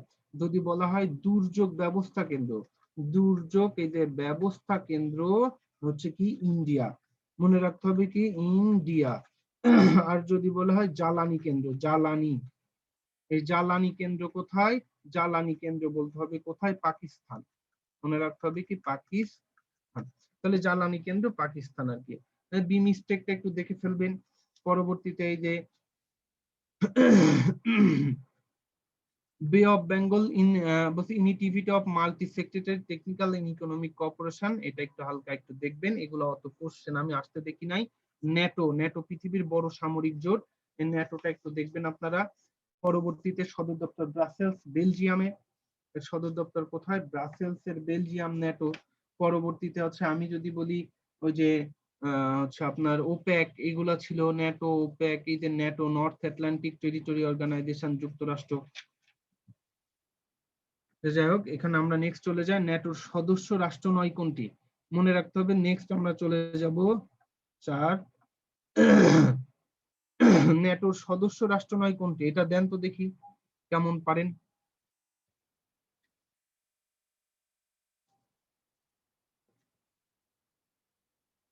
হ্যাঁ, অনেকের হচ্ছে আবার চলে যাচ্ছে ভুলে, বুঝলাম না কাহিনী, সমস্যা কি? হ্যাঁ, ভুল করা যাবে না তো রে ভাই।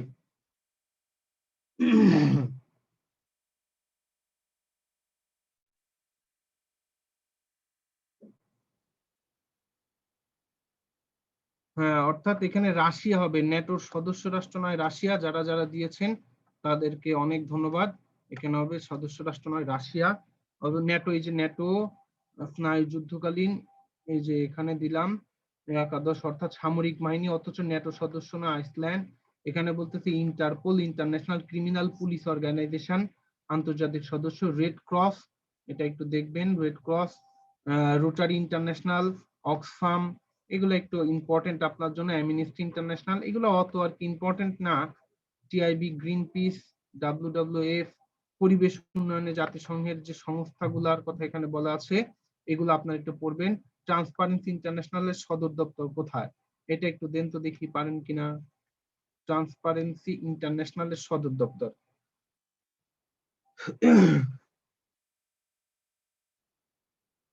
দেন, সবাই দেন।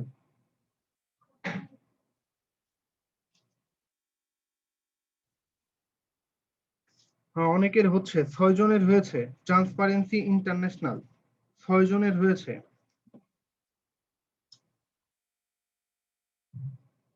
জেনেভা দিতেছে অনেকেই, কি রে ভাই, তা আপনাদের ট্রান্সপারেন্সি ইন্টারন্যাশনাল এটা জেনেভা হয় কেমনে? আরো 2 সেকেন্ড সময় দিলাম আমি।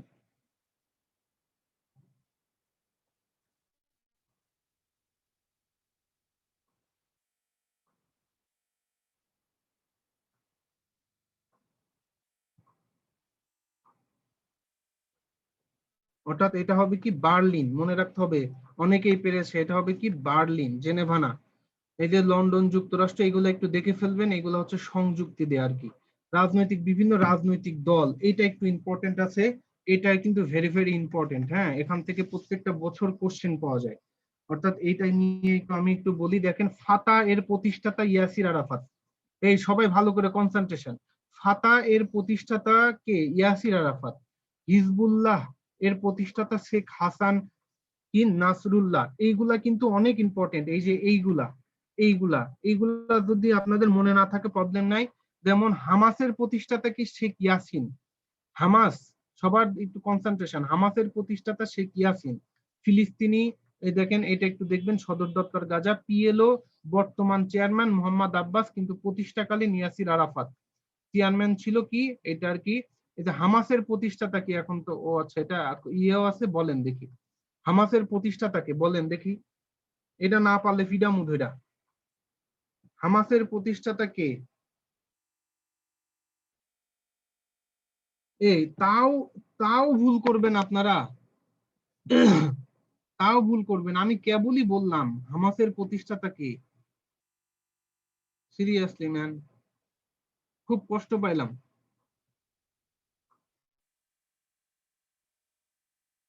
আচ্ছা, 9%, মাত্র 61% হয়েছে। দেখেন, আপনাদের আমি শেয়ার করলাম রেজাল্টটা। দেখেন কি করেছেন ইয়াসির আরাফাত। আমি তো বলি নাই হামাসের প্রতিষ্ঠাতা, আমি তো কেবলই বললাম। আপনাদের তার মানে কনসেন্ট্রেশন কি? আমি এই যে এখানে বলেই দিলাম, এই যে হামাসের প্রতিষ্ঠাতা শেখ ইয়াসিন। আপনারা দেখছেন এখানেও কি আমি কখনো বলেছি? তাও পারতেছেন না। আপনাদের কনসেন্ট্রেশন কই ভাই? এ ভাই, কোন দিকে আছেন? এগুলো একটু দেখে নিবেন আপনারা। জেকেএলএফ এর কোন গেরিলা সংগঠন? এই গেরিলা সংগঠনটা ইম্পর্টেন্ট আছে। এই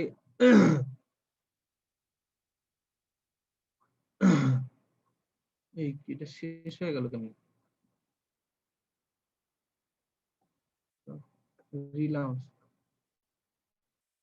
হ্যাঁ, এটা দেখেন, জেকেএলএফ। জেকেএলএফ কোন দেশের গেরিলা সংগঠন? হ্যাঁ, অনেকেই পারবে না। এটা জেকেএলএফ হচ্ছে Jammu Kashmir liberation front, JKLF এর ফুল মিনিং।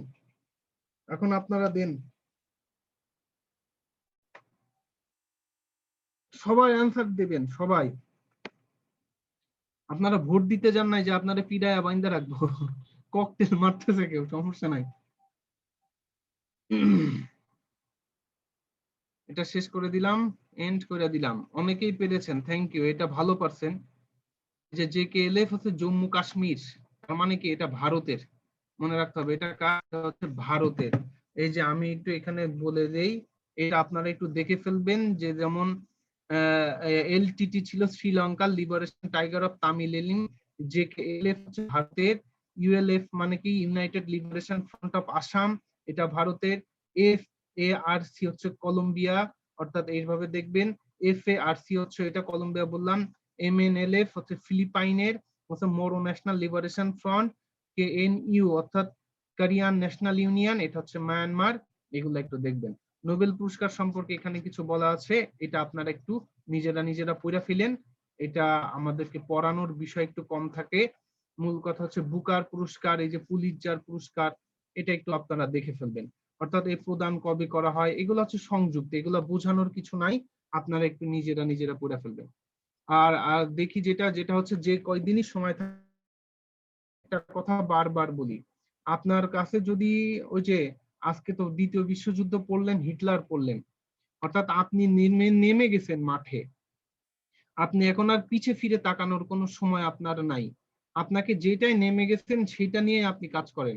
বললাম না, যদি মাত্র আপনি যদি 1 মাস অথবা 1.5 মাস পরিশ্রম করার পরে যদি আপনি নেক্সট 5 বছর ভালো থাকেন, 5, 7, 10 বছর ভালো থাকেন, 10 বছর, এমনকি আপনার সারা জীবন ভালো থাকতে চান, তাহলে কি এই 1.5-2 মাস কি একটু পড়াশোনা করবেন না? পড়াশোনা করবেন না? অর্থাৎ পড়েন ভাই। অর্থাৎ পিছে ফিরে তাকানোর কোনো আমি অসুবিধা, আমার মন খারাপ, আমার মন ভালো লাগতেছে না, আর ওইগুলো দেখার টাইম নাই। পড়াশোনা করতে হবে, শুধু পড়াশোনাই করতে হবে, আর কোনো কিছুই নাই। একটা পুল দিয়েছে, এটা আপনাদের ইচ্ছা মতো আপনারা দিতে পারবেন। কারণ এই হচ্ছে মূল ঘটনা। অর্থাৎ পড়ার বিকল্প কিছু নাই ভাই। আপনি যদি এখন একটা রিক্সা চালক, ওর কাজ কি রিক্সা চালানো, সে রিক্সা না চাইলে তার পেটে ভাত জুটবে না। আপনি একটা স্টুডেন্ট, আপনার কাজ হচ্ছে পড়াশোনা করা। এই পড়াশোনা ছাড়া আপনার লাইফে আর কোনো সেকেন্ড কোনো অপশন নাই। রিয়েলি ভাই, আপনি পড়াশোনা করতে হবে, লেগে থাকতে হবে, একদম বিশাল আকারে পড়াশোনা করতে হবে। শেষ। আমি হমু তো হমুই, আমি চান্স পামু তো পামুই। শেষ। আমি আর কোনো কিছু চাই না, আমি আর কোনো কিছু জানি না। শেষ। আজকে এই পর্যন্তই। আপনাদের সাথে আপনি পড়াইলাম, আপনাদের ভালো লাগলো আপনাদের সাথে ক্লাস করায়। ভাই পিডিএফ ক্লাসটা তো যেতে পারি না, ক্লাসে তো যেতে পারি না কেন? আর জি, পারবেন না কেন? অবশ্যই পারবেন। আমি এখনই আপনাদের এটা তো আমি দিয়ে দিব এখনই, সমস্যা নাই ভাই। তাহলে রিজাউল ভাই, জি সুজন ভাই, ঠিক আছে তাহলে সুজন ভাই ধন্যবাদ, হিমেল ভাই ধন্যবাদ। আর স্টুডেন্ট ভাইরা তাহলে সবাই ভালো থাকো, সুস্থ থাকো, আবার নেক্সট ক্লাসে দেখা হবে। আল্লাহ হাফেজ, আসসালামু আলাইকুম। আচ্ছা হিমেল ভাই, তাহলে বিদায় নিলাম।